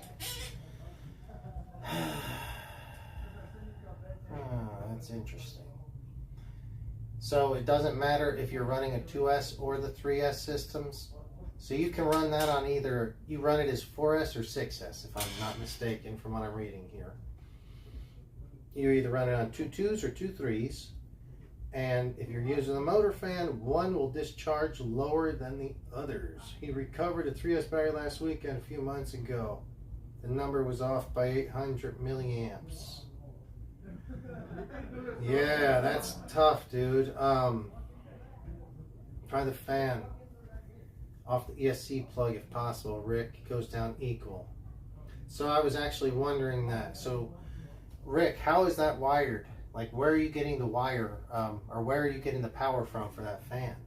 Because depending on where it's wired, potentially, I think that's why Danny said to turn try it off the ESC plug. So some ESCs will have a powered wire for that, and then that should pull it, like exactly like he says, it's going to pull it through the ESC, and it should be pulling it equally through all cells. He had that issue. Trying to fan. Cheers, fellas. Drunken texting, red wine, fellas. Until I write it down, then I'll take it off chat, okay? You know what? Yeah, that'll work. Let me get,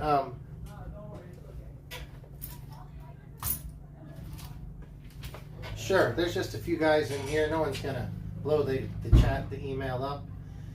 If you don't mind, go ahead and put his email down there. I'll write it down, then we can delete it in case anybody else comes in later on the chat, because, you know, we don't want to leave up personal information too long. But that'd be great, bud. All right, Daddy, never thought of that. Want my ESC overheat? No.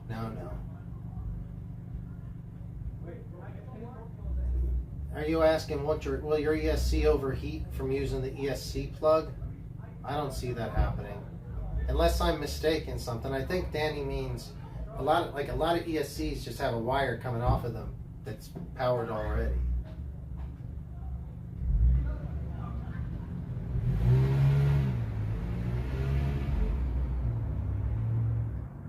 Man, recovering batteries is not easy, Danny. It is not easy. I have access to a charger that's really nice that I can reach each individual cell through the balance ports, and that way you can only charge the one cell. Let's say you have a 6S battery and only cell number 3 is too low. The old nickel metal trick where you just jump in the battery is maybe great, but it's jumping the whole battery, and you only want to jump that one bad cell. So if you can alienate that one cell and give that a little boost, this is what we're trying to do. But it's not really possible with any of the chargers that I know of these days. Most chargers are becoming more dumbed down, where you just plug it in and press play. There is some high-end chargers, but the one I know of is an older charger. So yeah, if you can alienate one cell that's bad and just force a little bit into that slowly, not force it slowly. That's what I know about it. Maybe you guys have some more opinions on that. Love to hear how were you able to recover those, Rick. Be right back, guys. Keep the chat going. I'll be right back. Well, let me check, see if that email came through.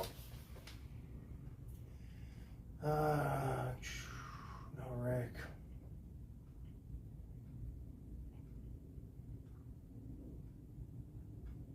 Motor fan into receiver. Yeah, I mean, that makes sense. Plug the fan into the receiver. A receiver, that should it shouldn't just drain one cell. Let me think about this. I'm confused. I don't know. Danny, I got a joint. Cheers. Hell yeah, buddy. 4:48 in the morning. So are you still up from last night, Danny? Or are you wake up really early? All right, we're going to be right back. You guys chat on for a sec. Maybe start going to after dark mode.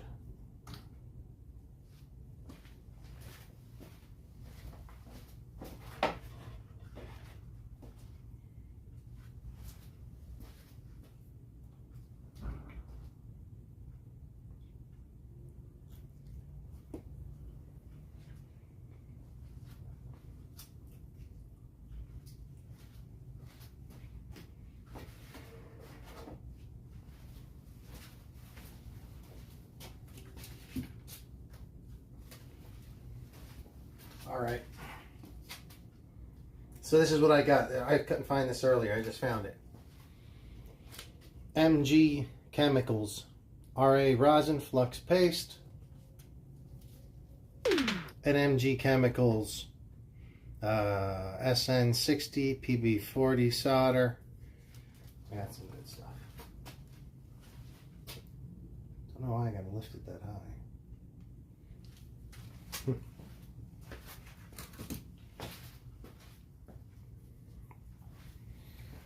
All right, guys, it's been a lot of fun, this show. Thanks a lot.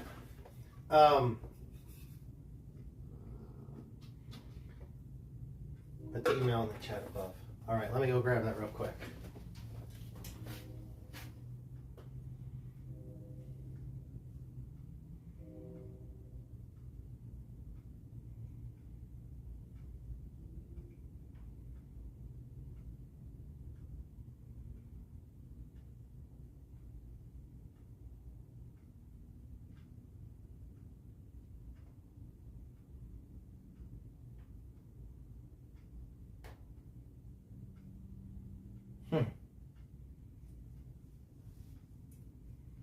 I don't see that email, or I don't see it. I'll put his email on here.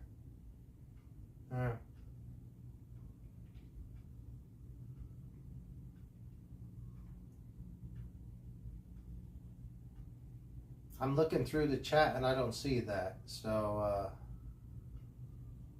maybe if you get another chance to drop that in, that'd be great. Sorry, I might have missed it.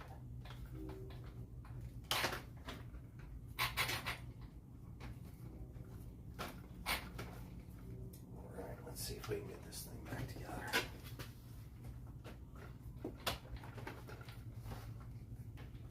Oh, it's gonna be primo. Primo.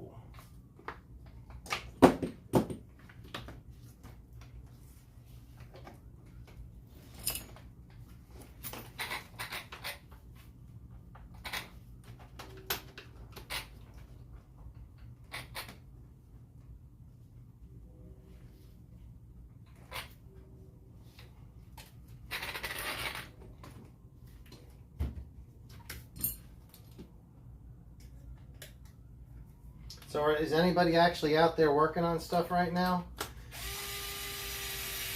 I know Rick was talking about doing some stuff earlier. Or did we get sidetracked by all the cool chat? Which is cool too, that's awesome.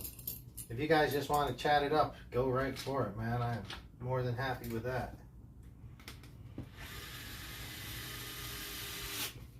Hopefully I'll have somebody in studio with me next week.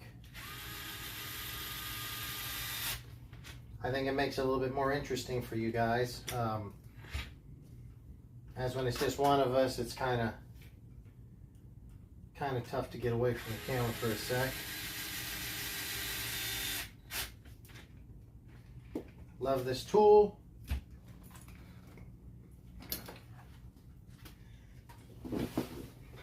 Use tinning flux, best way to solder. He does a lot at his job. Well,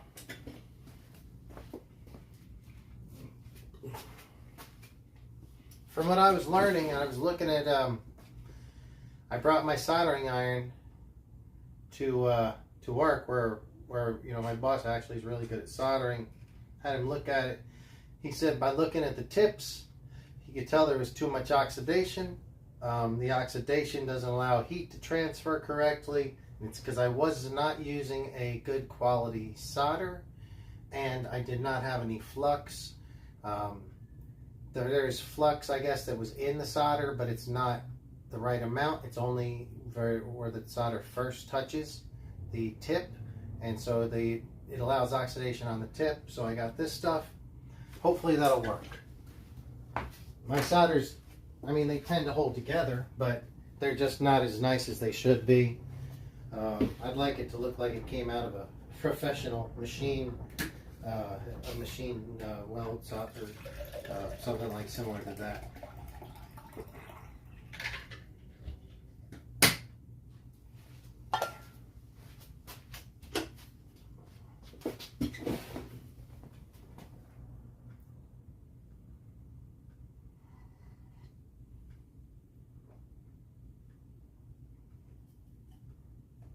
All right, so hang on, I'm missing something here. So Danny says, Rick, I'll try tomorrow. Oh, I missed it. Rick, he charged it at 1 amp for an hour.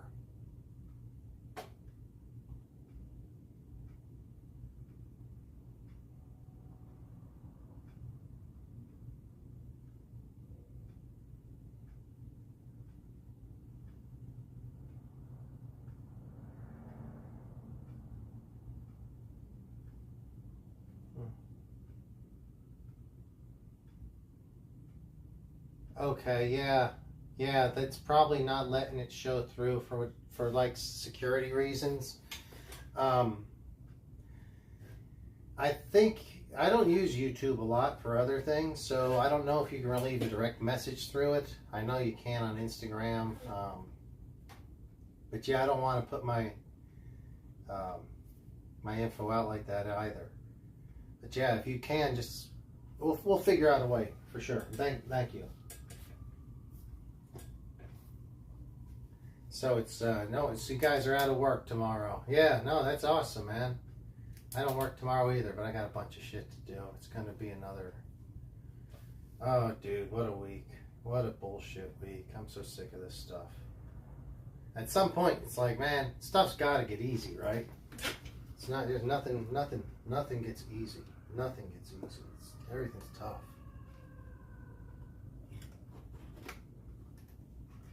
I like the way this hot racing piece looks. I'm just realizing there's a whole lot of adjustments on it, which that could be a pain in the ass to figure out which one to use. Man, which one's gonna be? I don't know. I'll figure it out. All right. So what's going on?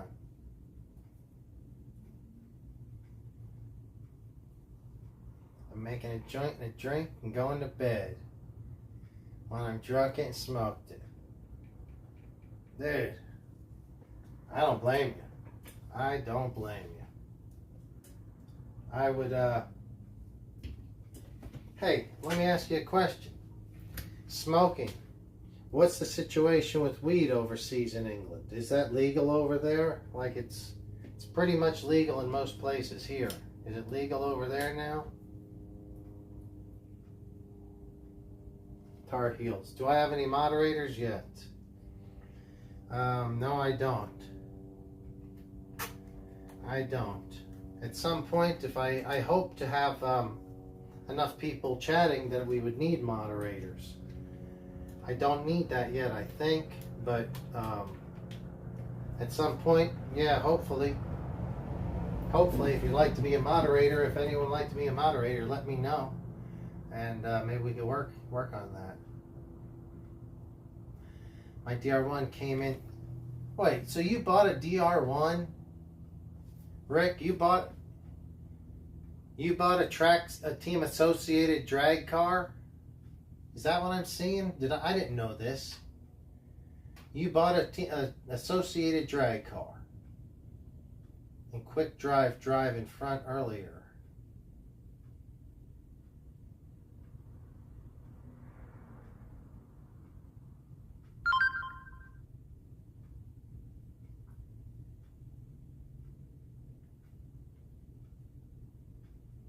Nah, Tar Heels, I don't see that email above. I don't. Now I'm confused, Rick. I didn't know you got a drag car. Man, learning something new every day. No, that's cool. Congrats.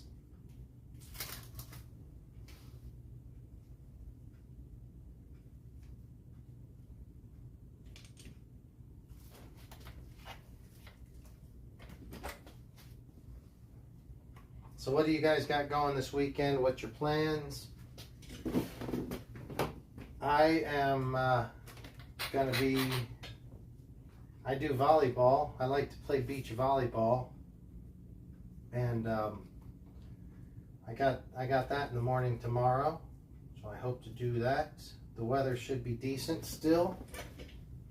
So if it doesn't start raining, that's what I'll be doing.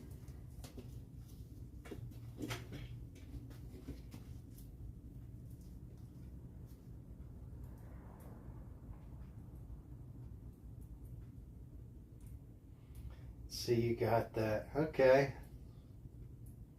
No, I don't hate you. That's cool. My buddy, one of the guys I work with had one of those until recently. He just sold it.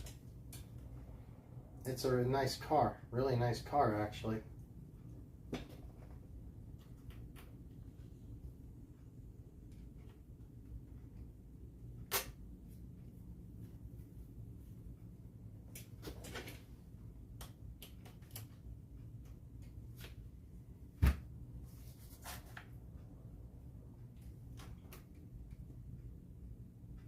Awesome. All right, so here we are, guys. Let me see if I can get this on the light. Maybe this will help.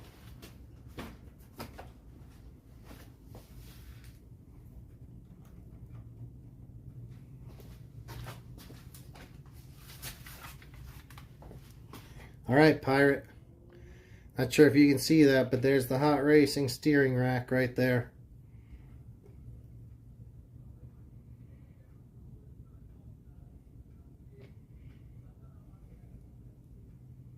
Looks good. Feels tight. Very simple installation. It's not quite done, but hopefully I didn't forget too many screws or bolts or nuts in it. Not sure. Yeah, hell yeah, guys. This is awesome.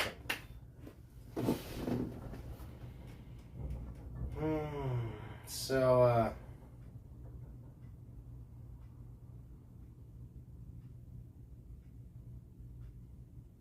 okay, so Danny uses a 5S on the beach, a 3 and a 2.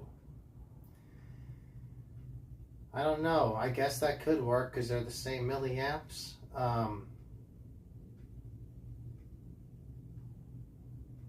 Oh, I think it's Old Tech Guy at Yahoo. I'm going to write that down real quick. Let me know. Am I correct? Is it Old Tech Guy at Yahoo.com?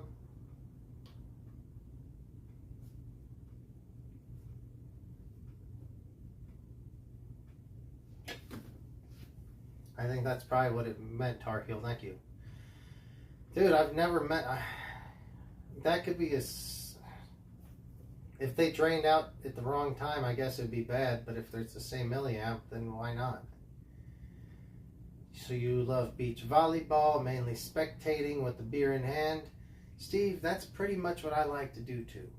I go down there, I play for about an hour or so, maybe 2. I've got to get in better shape. I love to play. It really is. And it gets you in shape pretty quick. But I play a lot. Then I sit on the side and I drink a lot. And in between games I drink, and most people out there are having a beer. It's a great time. Come on out there with us, bud. You're more than welcome. That looks smooth, but dude, doesn't it, Mike? Thank you. Mike got that for me for Christmas. Very much appreciated, dude. That's going to be sweet. Maybe I'll do a test driving video of this weekend and release it on the YouTube channel, or this channel here. We'll see. But guys, thanks a lot for tuning in. It's been going for a little while already. We've luckily had no drops with the stream. If we do have a drop, I'll start it right back up, so come back. If you could please give it a thumbs up and subscribe, it's greatly appreciated. It does help YouTube to show this to more people.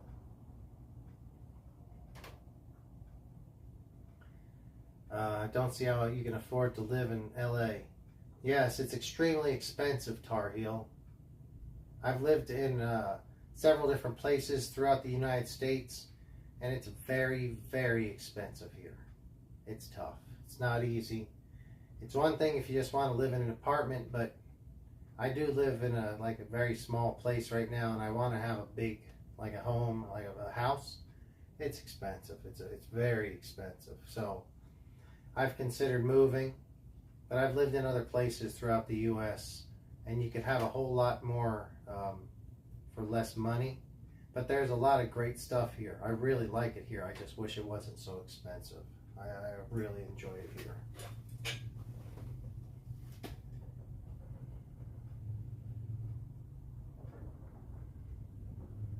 Keep prices. Ed, the Old Tech Guy. All right, let me write that down. Ed, the old tech guy. I think that's what you said, Ed the old tech guy. Perfect. Prices are high and people are high in California, as Steve says. Steve, yeah, I mean, you're not incorrect. I mean, pretty much everybody's high here. Well, not everybody, a lot of people. They're just chilling. It's okay, everyone's just chilling. Pirate.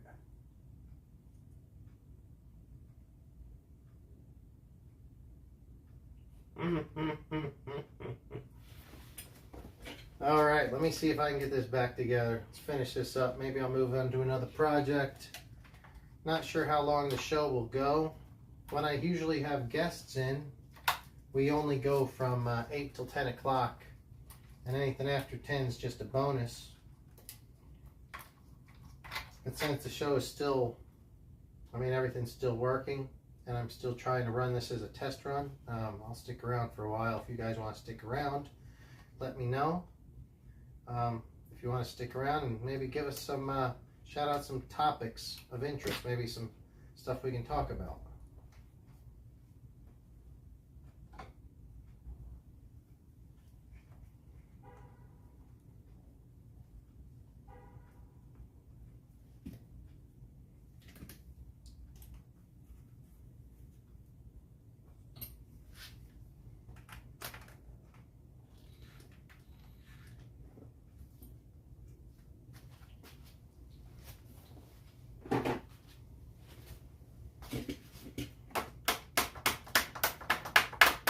I'd like to get back to the question that Danny had asked earlier.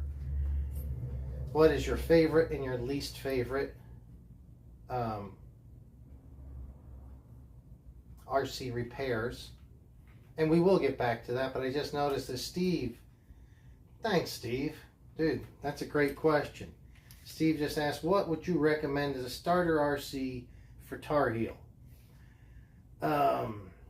Well, now I was going to tell him, but Tar Heel's going to bed. So we can't tell him, Steve. Tar Heel, thanks for tuning in. If you get a chance, maybe check the stream later tonight or tomorrow morning. Just rewatch it. Maybe we'll talk about what we thought your first RC will be. Because it seems like Steve just had a good question. But we'll do an episode on just starter RCs for sure. If you want to know, message me, Tar Heel, and we'll figure it out. Thank you for tuning in tonight, buddy. So good night. Oh, so he's still here. On the quick way, get an Arma or a Traxxas. Either brand or easy to find parts for. I prefer Arma. Arma is a little bit more maintenance because they're probably a little bit more hardcore. I love the 4S Creighton. Just get a 4S Creighton. Amazing truck. 4S Creighton. Awesome trucks. Get a 4S Outcast as well. They're fun. They're just a little shorter.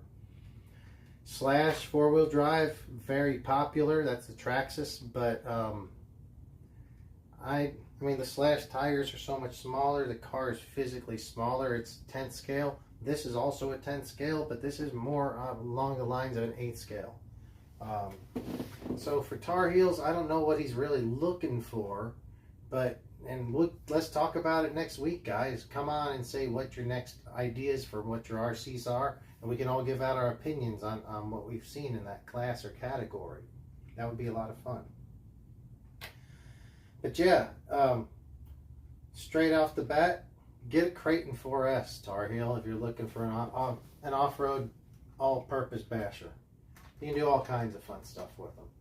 And they won't break the bank. You can run them on 3S or 4S, and you'll have fun with it. Rick says the Arma 3S Typhon or Infraction or the Associated DR10. Well, no, definitely not the Associated DR10. That's only for people that already got more. And here's why I don't say the Arma 3S. Here's why, Rick. Because on the 3S you have plastic differentials, plastic spur gear, plastic CVDs, and probably 14 millimeter hexes, 14 millimeters. on the 4S is less than $100 more, or maybe just over $100 more. But all of that is the upgraded parts, plus you have huge 8 scale size shocks on it. So for barely $100 more, you get a much better car. If you were to take the Typhon and add all that stuff to it, it's going to cost a couple $100. So I would say go with the 4S. Hands down, go with the 4S Arma.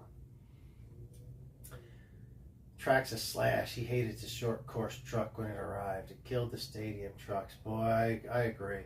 So the 4S Arma, what I'm saying, probably around $460.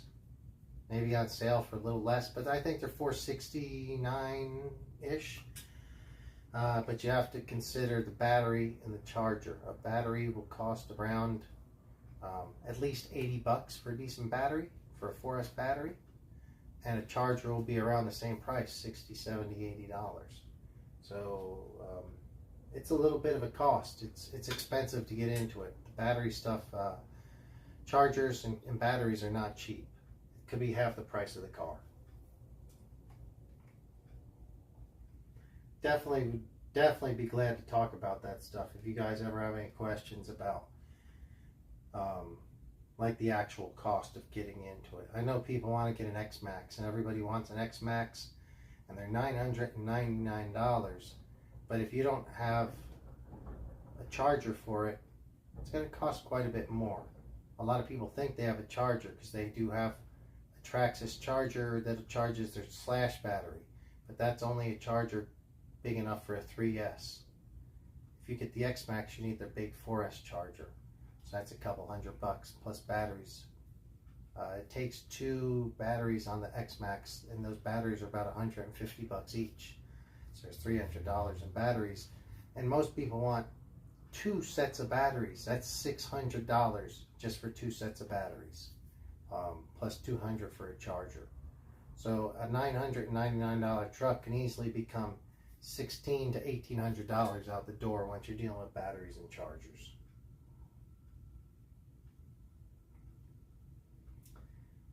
Guys, thank you so much. It's been a lot of fun. I'm going to continue on finishing up this car. You guys chat amongst yourselves. Let us know if you have any questions. Pretty much done here, I think.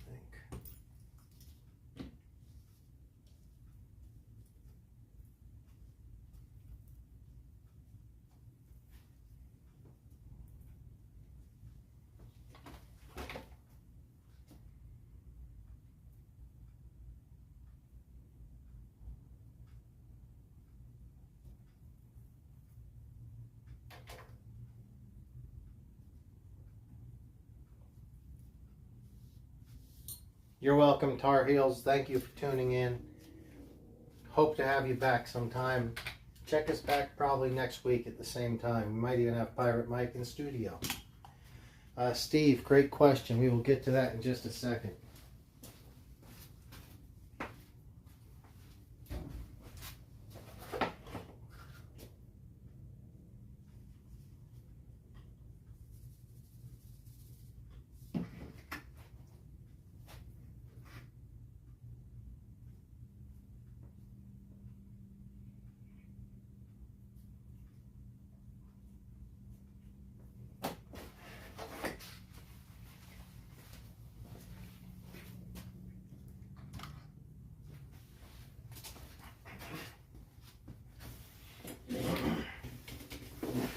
So, ever get to a point where it's cheaper to replace your whole setup if you trash it?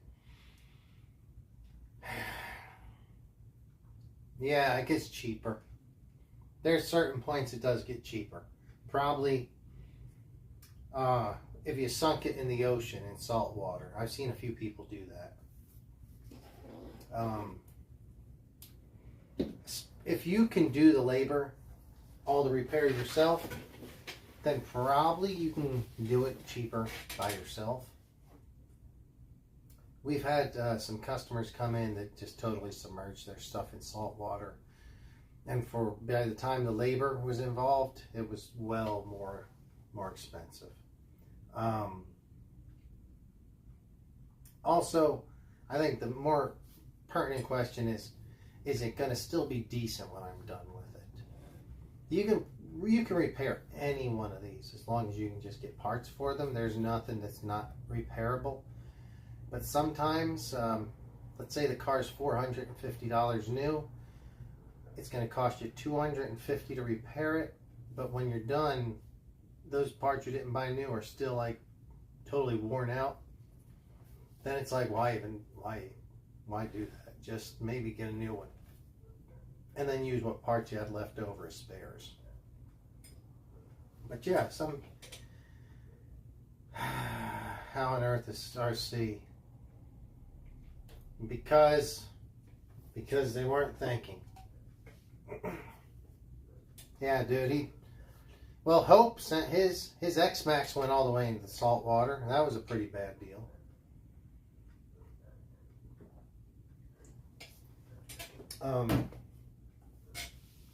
But no, the one I'm specifically thinking about is an X-Max. No, just a regular Max. The guy was jumping at the beach and didn't realize the salt. Not everyone knows salt water's corrosive. I mean, I've seen it a few times now. So he put it in this, and plus the water, I think a wave took it.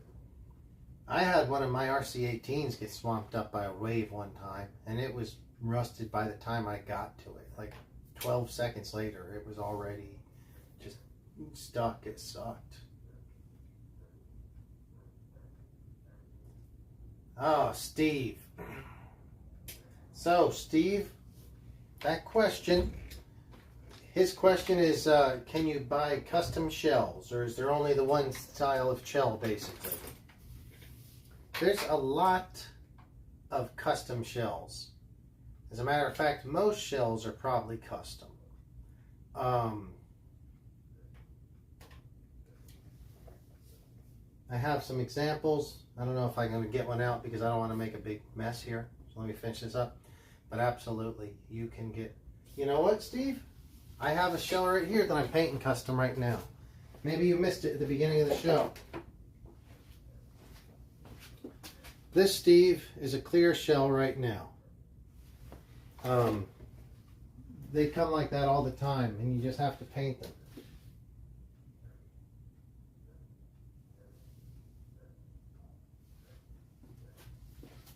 So, I'll be painting this one.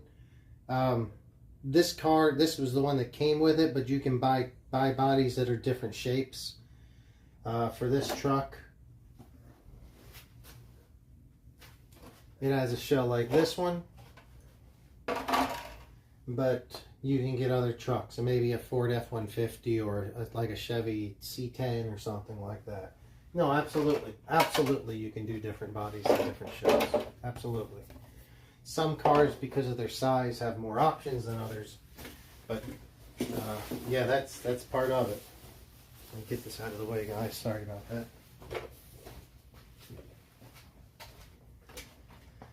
All right, hope you guys are still with me. Thanks for tuning in. Hope everyone's doing well. Let me try to finish this up, get this out of the way. Really nice project. It was brought to us this hour, brought to us by Pirate Mike RC. If you don't follow Pirate Mike RC on Instagram, well, you're missing out. Follow Pirate Mike. He was kind enough to bring us this sweet hot racing steering rack for the Creighton 4S. There's a lot of slop on the stock Creighton 4S steering rack, and really nice very thoughtful of Pirate to actually hook me up with one of those. So just now getting around to putting it in, and it went really easy. It's taken me a while to do it just because we're doing a lot of talking, but just a direct drop in as far as pulling the old arm I went out.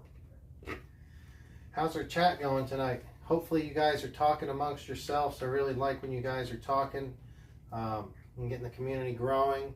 Just a bunch of RC guys having fun, talking, bringing up ideas and opinions. We've had some people from overseas tonight, which has made it cool. So we have been an international show.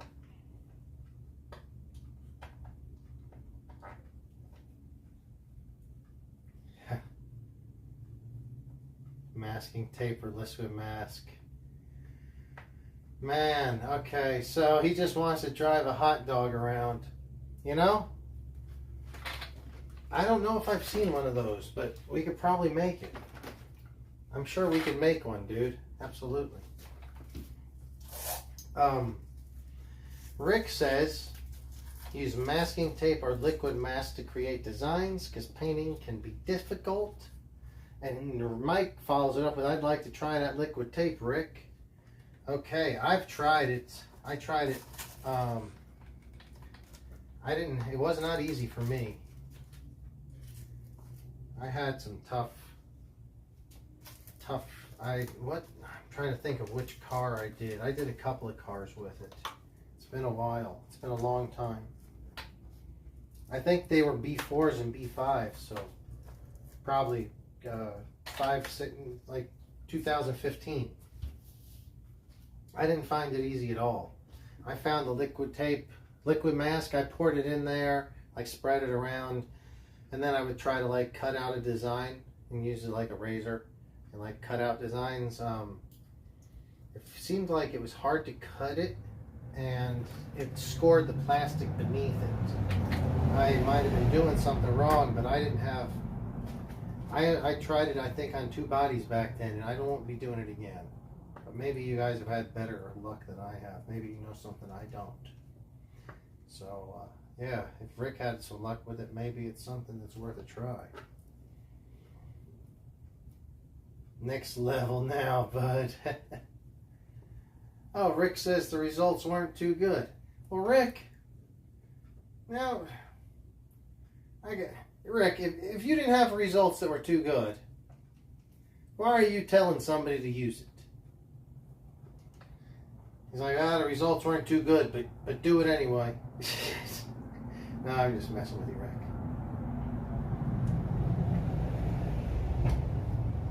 Okay.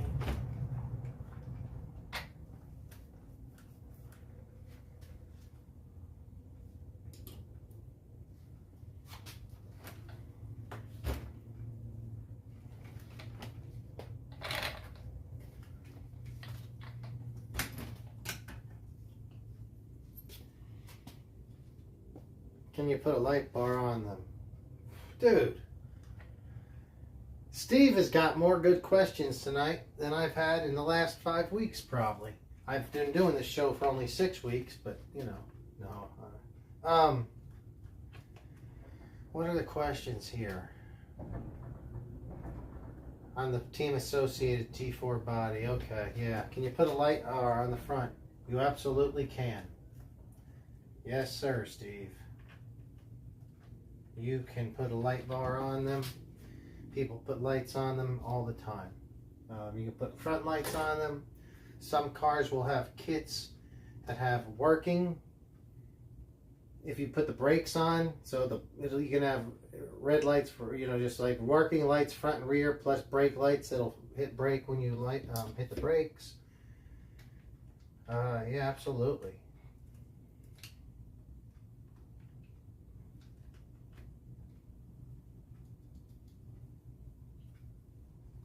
Really appreciate you guys tuning in tonight. It's been a lot of fun. It's been tough because we only have one host tonight, but has been a lot of fun. Do appreciate that you guys are, you guys that like and subscribe. It really helps out the channel. Thank you so much. Use a little Loctite on this. This is the steering linkage to the servo horn, and it's going through it's a steel into aluminum, so I'm going to go ahead and use a little Loctite and still feel to make sure it's not bound up. Nothing's bound up there, so it feels good.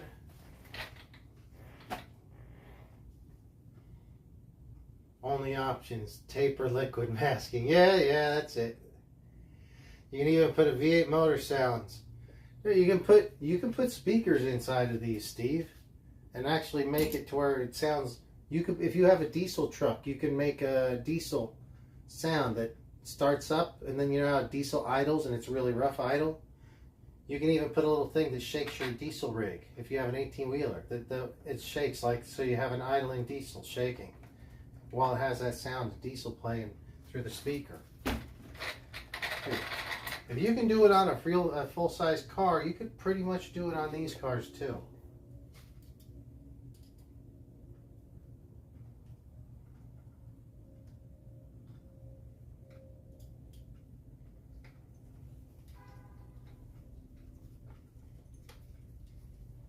All right. I'm excited about going and driving this car tomorrow. This looks great. It really does look good. I can't take any pictures of it right now because I'm using my phone to stream this. But hopefully I will, I'll take some pictures of it tomorrow and post it. So you guys can get a better look at how it, better view of how it looks. It's pretty good. Yeah, thanks a lot, Pirate. Oh my God. Can you put them on air suspension?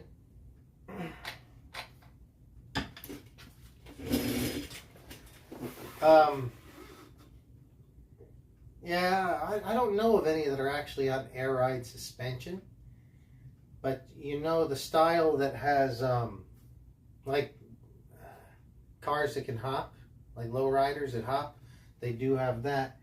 And they use mechanical servos with very quick ones that'll actually make things bounce. So you can do that. I would assume there's a way to make an air ride suspension where it just pulls up and drops and...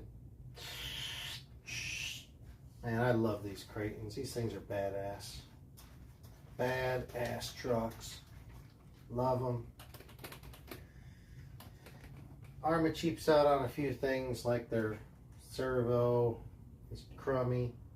Their ball rod ends are crummy. They wear out quickly. But that's okay because they don't cheap out where it counts. These huge shocks. Huge suspension arms. Much better on this version 2, which entrap the shock and the and actually has sway bars on it. I love this truck. Really nice truck. And then it's done. All right, guys, we're about to 10:30. Been going for about two hours or so.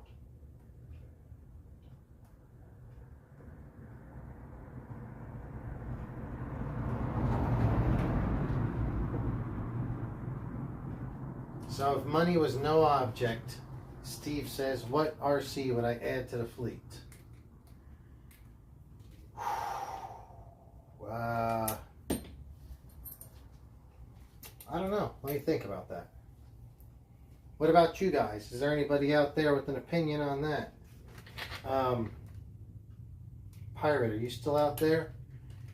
And if so, if money's no object, what would you add to the fleet? What would you add to the fleet, Pirate? I think if money were no object,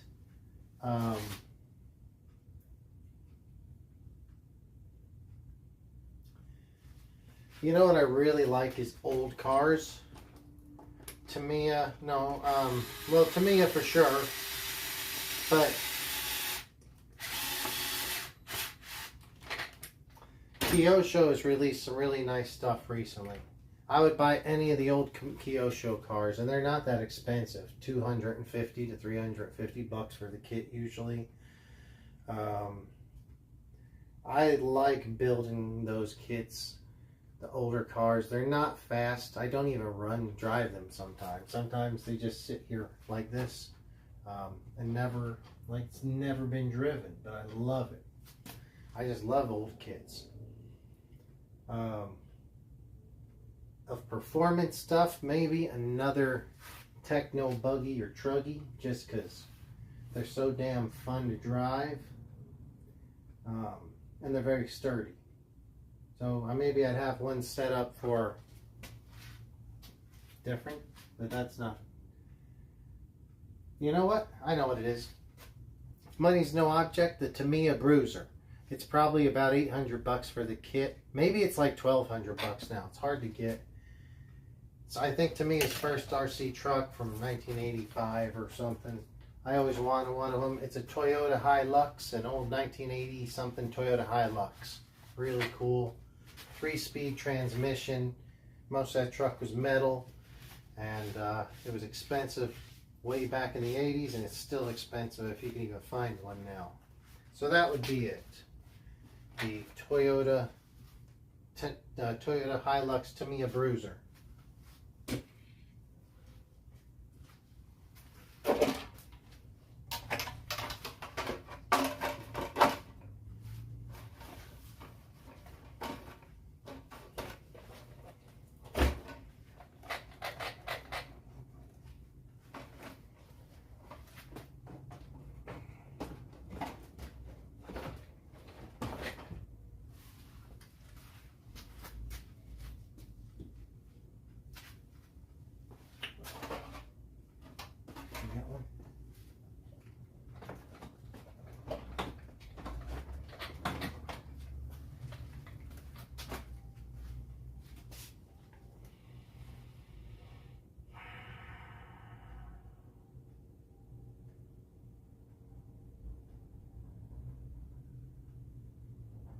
Sand Scorcher would be a really fun one too, Mike.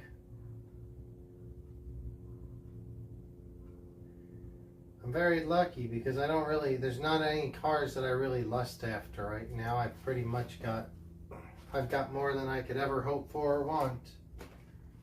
So I'm very glad with everything I have. I just want what I do have to run well.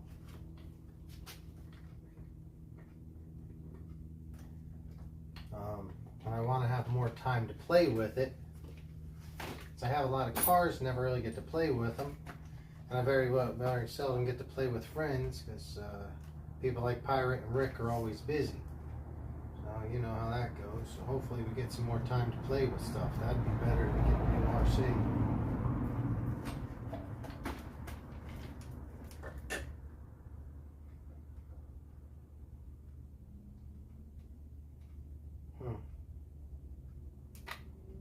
A screw left over. Maybe it was from a prior job.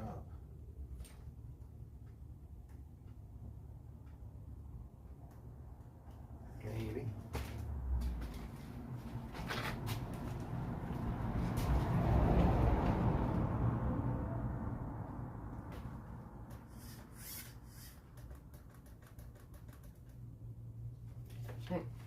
All right.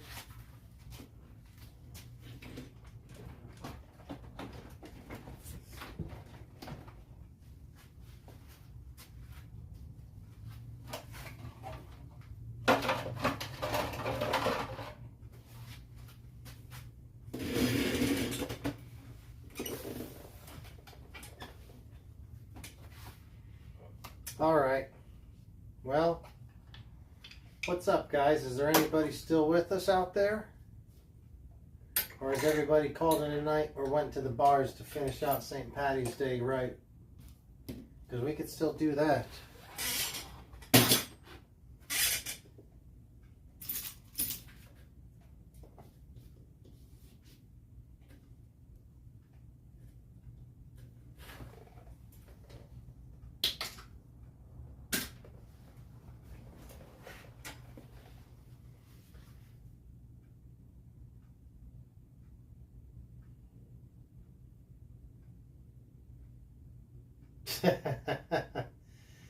A JV warehouse with a sweet indoor track and a bar? We can only hope, Steve. We can only hope. We can only hope. That'll be great. I'll have your own stool there, right there waiting for you. That'll be great.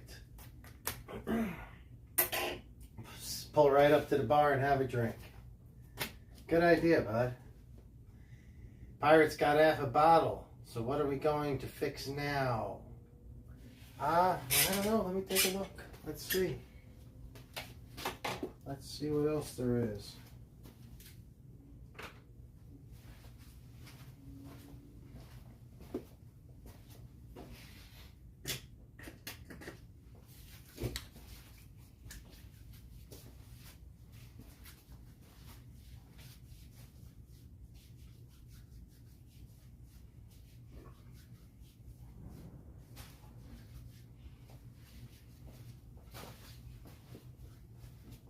I think I'm just going to do some tire gluing. Tire gluing is easy. What do you think?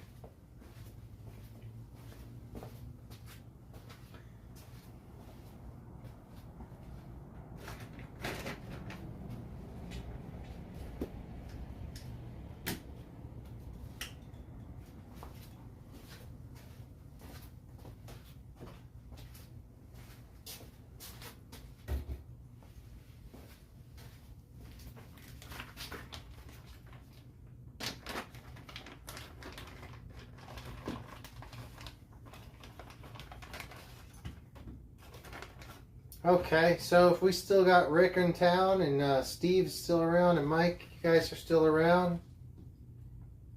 Yeah, let's stick around for a little bit. Let's get some glue out. Let's get some stuff going. Very cool, guys. I really appreciate you hanging out with me this evening. Really appreciate this. I'd like to get Rick in on a show. We've already had, we've had Mike here. We've had Mike you in on a show, and I know you'll be back on another one. My buddy Chelios has been here. Kevin's been here. I'd like to get Rick in. Rick, when do you think you'd be able to come out for a show? We could shoot one early if you want, and just do an early one during the day, or you know, anytime if you're if you got a Friday, let's do that.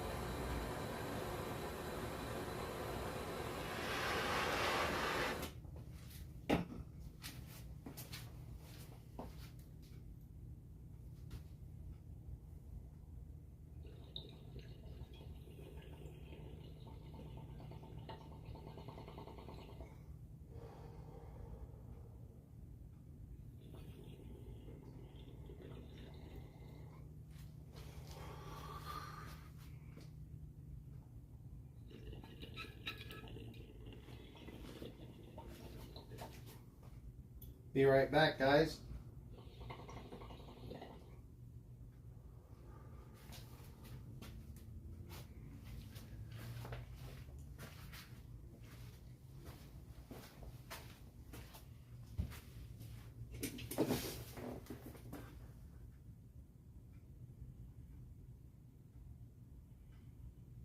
Eastbound at RC Taxi home. Saw me drunk. That's funny. Oh man. You know, Rick, gluing tires will come easy at some point. It's really not that hard. I've figured out a few tricks, and it's not that hard anymore. Spring break maybe? Well, I don't know when spring break is, but I'd assume it's pretty much right now or in the next couple weeks. So if you want to do a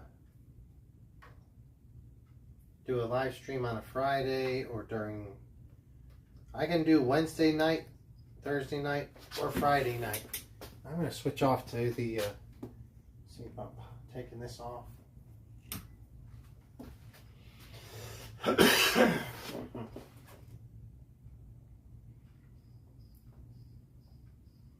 RC Live, yeah, then El Nido the next day. Or El Nino that day, and then come here and do RC Live where we fix the stuff up afterwards. That might be awesome too. Well, that's still really bright. I'm going to try to turn off a few lights, guys. I know it's hard to tell, but I have a lot of bright lights here in the garage studio. I'm going to try to click off one or two of them.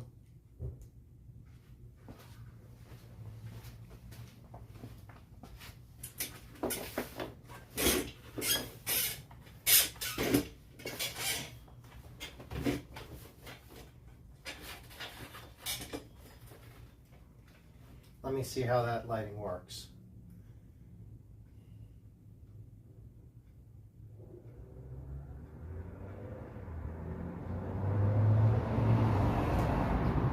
Yeah, guys, I'm going to go with this more dark mode. It's just easier on my eyes because I have those things, the lights are kind of bright on me. So, we've made it to the After Dark episode, or part of the show. Guys, I really appreciate you guys hanging out with us. We had a few guys in earlier. I think they might have left, but how cool is it to all of us to be talking RCs here from one side of all the way down in San Diego, up here to Pasadena, all the way across to England, to another guy that used to live in England. Very cool. Hopefully it'll just continue to grow. Like North Carolina Tar Heel, very cool. So April sometime for spring break. Yeah, I think that what would be a great idea is to do El Nido or somewhere. So after watching, oh Rick, this is funny. Rick, you and I were watching, so for you other guys that don't know, me and Rick were watching the Dirt Nitro Challenge held in Paris, California, about 3 weeks ago, I think it was now. Problem was, it's a huge, beautiful track, but it got rained out, so they did it on a tiny track with inside of a fairgrounds type of building. Ever since then, Rick, I just want to go racing. So now I see that Huckleberry RC in Anaheim does buggies and truggies, I think, on Wednesdays. And I hear that their buggies are like 3 heats deep, so there's like A, B, and C mains. I'm thinking of going out there on a Wednesday. Are you around on a Wednesday maybe? And want to go and do some buggy and truggy racing in Anaheim? We can meet up over there, do racing, and then do a late night show from here the next, or that evening. Though I'd probably be beat after a race. Maybe we just stream live from the damn show, or from the races. That would be fun. And Pirate, if you're around, let's go. You've got a buggy, I think, right? And probably a truggy. All you need is a buggy or a truggy. You've got some sort of those 2 trucks. They have those 2 classes. Maybe, oh, it's on a Wednesday. You're not around on Wednesdays much, Pirate.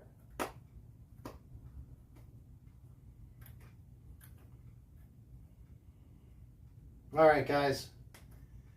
Help me stay focused. Give me a talking point here. So let's, and also Rick, when you say you can't glue tires, the pre-mounts all day. Problem is you have to glue pre-mounts anyway, because they always are tearing off. Like the tires I glued yesterday were pre-mounted Pro-Line truggies, but you know, they're starting to, they only probably every drive hard, after you drive them hard, you should probably clean them and glue them again.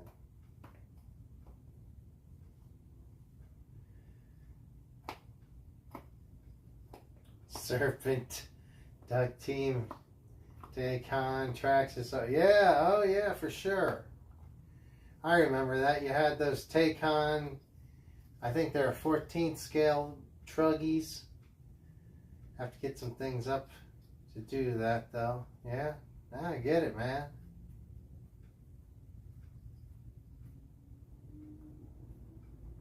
Body cams, bro. I'll quit my job.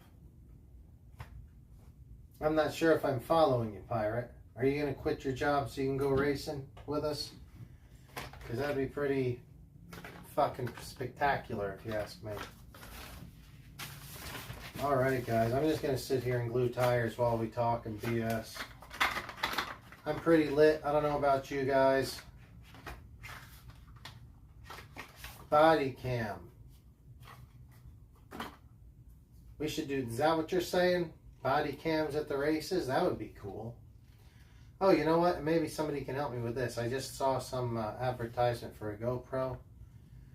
And I think it said it worked for vloggers. So what if I was to wear a GoPro here at a race, would I be able to stream it live? Can I stream from a GoPro to, say, this, YouTube or something else? Do any of you guys know that?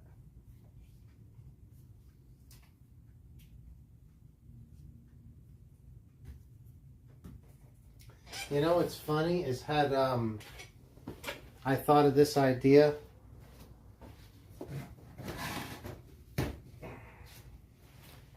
To do like a garage RC Garage chat and live stream 3 years ago during the height of the stupid pandemic, when everyone was stuck at home and all that bullshit, horrible time. This would have worked out well then. I guess a lot of people did do shows back then and it worked out, and I'm just 2 years late.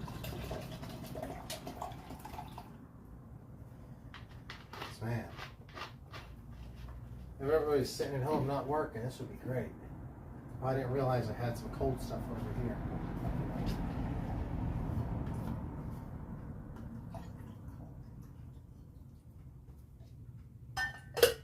I got this free Yeti drink cup. I think actually, I don't think I got it. I think my girl got it. Thing is badass.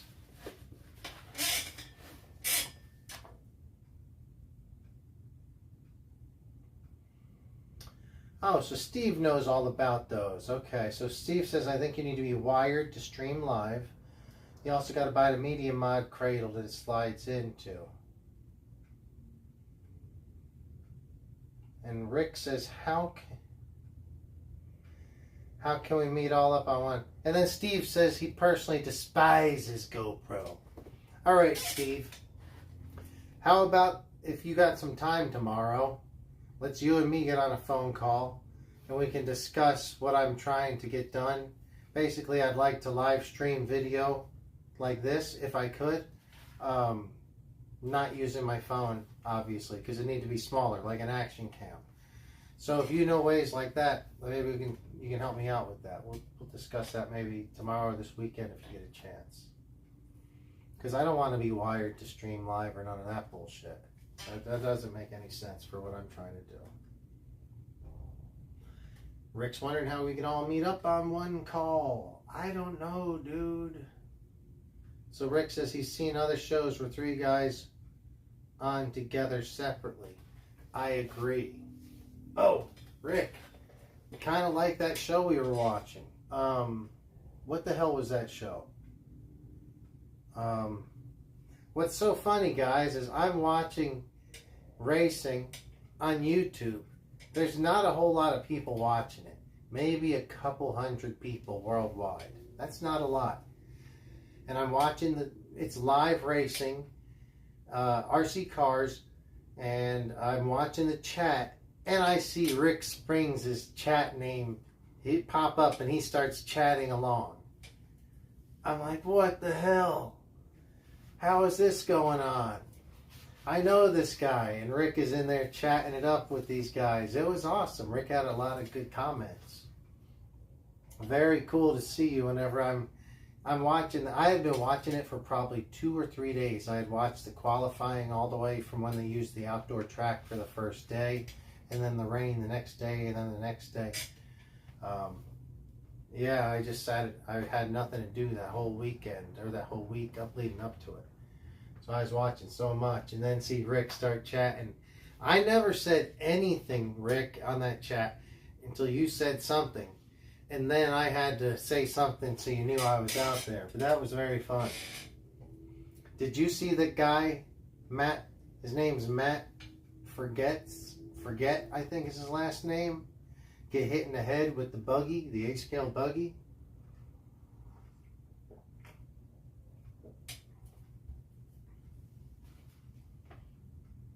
And so Rick, yeah, I've seen that show and I know what you mean with the 3 guys.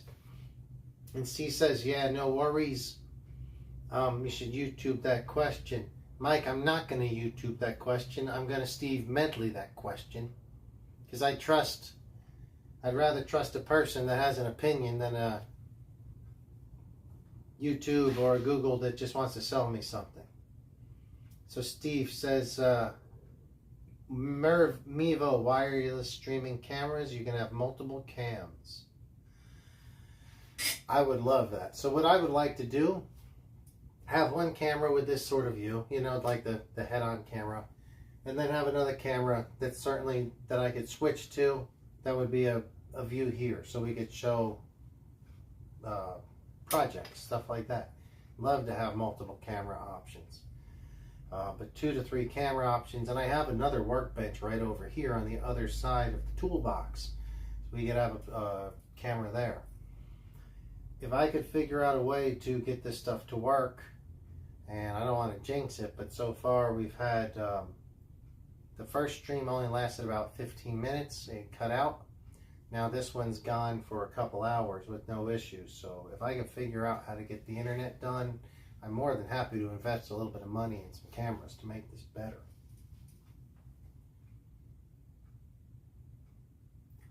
Yeah, they did replay the Marshall getting hit. And guess what? This guy, I had to record it. If you look on my YouTube, I posted the damn thing. I just recorded it off the TV. And it shows the thing going right into his head. Knocked him down. And then he was woozy for like 2 minutes afterwards. And what's funny is then a couple days ago, like that happened 3 weeks ago. 2 days ago, I got put on this Facebook. Did any of you guys got put on this Facebook chat for SoCal Racers Setup group? And it's only for racing and racing setups. It's not for bashing. He was very adamant about that.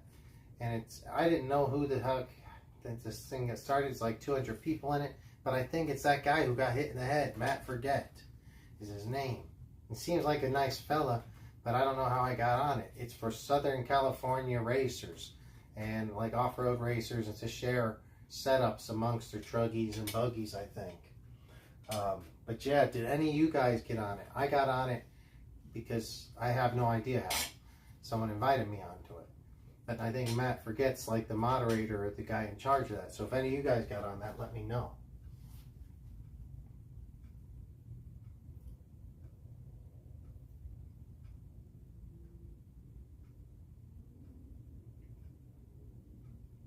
Whether we'll get better to watch this in my garage. What does that mean? I'm not sure what you mean. Like, do you have a garage, Rick? Yeah, you gotta get a transponder. Rick says he doesn't think that he will forget that hit to his head. Dude, I don't think he can remember that hit to his head. That thing knocked him flat on his fucking ass. He went like this to pick up an 8-scale buggy, if you guys haven't seen it. Another one came over to do a double and clocked him right in the side of the face, like an 8-scale Techno. One of those is 8-scale buggies are heavy. Hit him on the side of the face. He went down. It took him forever to get up. He was stumbling. And I'm not making fun of him. It's scary because I don't want to be the guy that either gets hit at the track or hits somebody else at the track. I only showed it on the video because I know he got up and raced later. So if he raced later, he was fine. But yeah, that's a sketchy situation.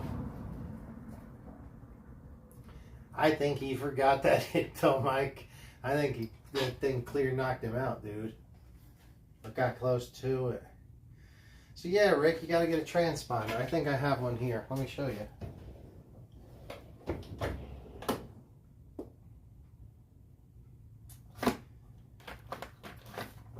Okay, so this is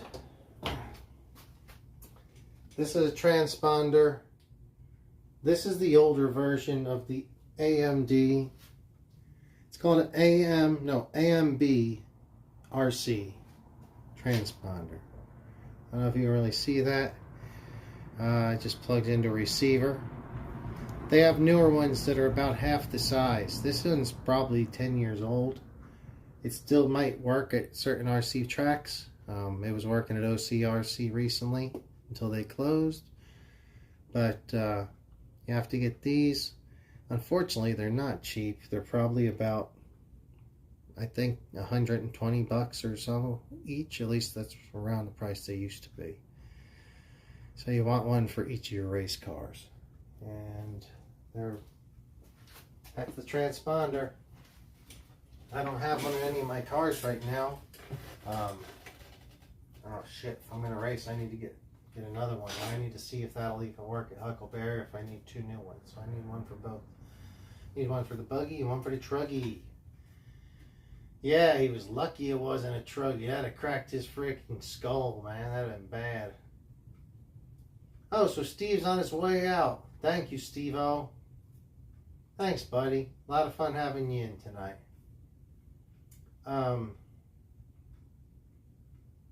So, Mike, you're going to be out shortly, too, it looks like. Okay, so Rick wants to race the buggy, truggy for...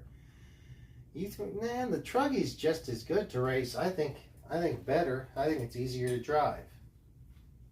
Do you think... Why don't you want to race the truggy? I think the truggies are easier to drive. Yeah. My opinion, anyway.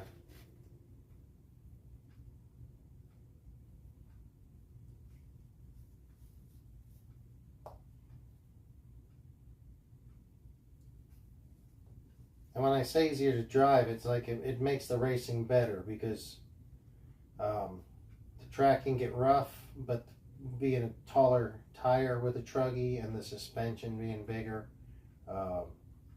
you're less on your lid. So you just race, racing goes better, I think.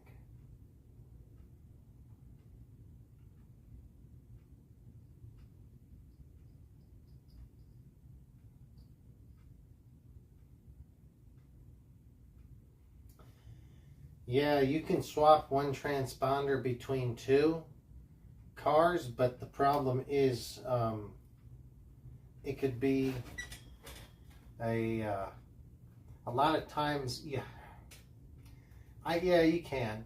It depends. Sometimes when you sign up for the race, they want, like, you get your transponder number for that class.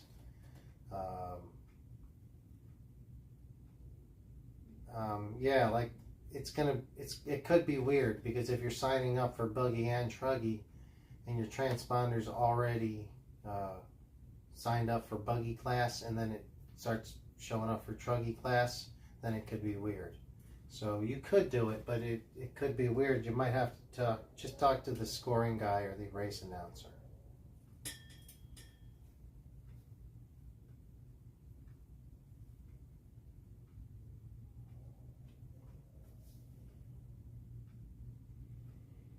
All right, Mike. Well, thanks, bud. It was a good show. Thanks for coming in tonight, bud. I appreciate it. Hopefully see you next week. Maybe have you in next week. Yes, Rick, that's the truth. So the setups are different. So if you got a truck set up for bashing, it's not gonna race well. And especially, I think you said something like you had silicone earplugs in the differentials. That's not going to be a good race setup if that's what you've got. Pull those things out of there. Put some oil middle of the road in it, and then you can maybe get some bashing and some racing out of it too.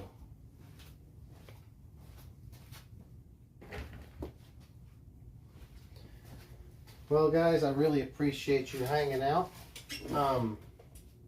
Is there anything else you guys want to talk about before we start wrapping it up? I think that we've lost a couple of our guys, and it's been on for a few hours, so I don't think we're going to be on too much longer. Okay, Rick, you're going to be out too. All right. Well, thanks a lot, guys. The show went over pretty well, I think. It was a last-minute show. It wasn't really scripted or anything, but it went well, and the internet only crapped out once, so I appreciate you guys tuning in. I will tune out. Remember to like and subscribe. Really appreciate it. It does help out the channel, and all you guys doing all your chats really makes the show go by a lot quicker. It just flies by. It's a lot of fun. So until next time, probably be back next Friday around the same time. Might do something Sunday just for the hell of it, but I'm not really sure about that yet. You guys have a good evening. Talk to you later. If you want to hit me up on Instagram, it's JBRCGarage, same name. Feel free to message me through here or Instagram if you have anything you want to talk about RC related.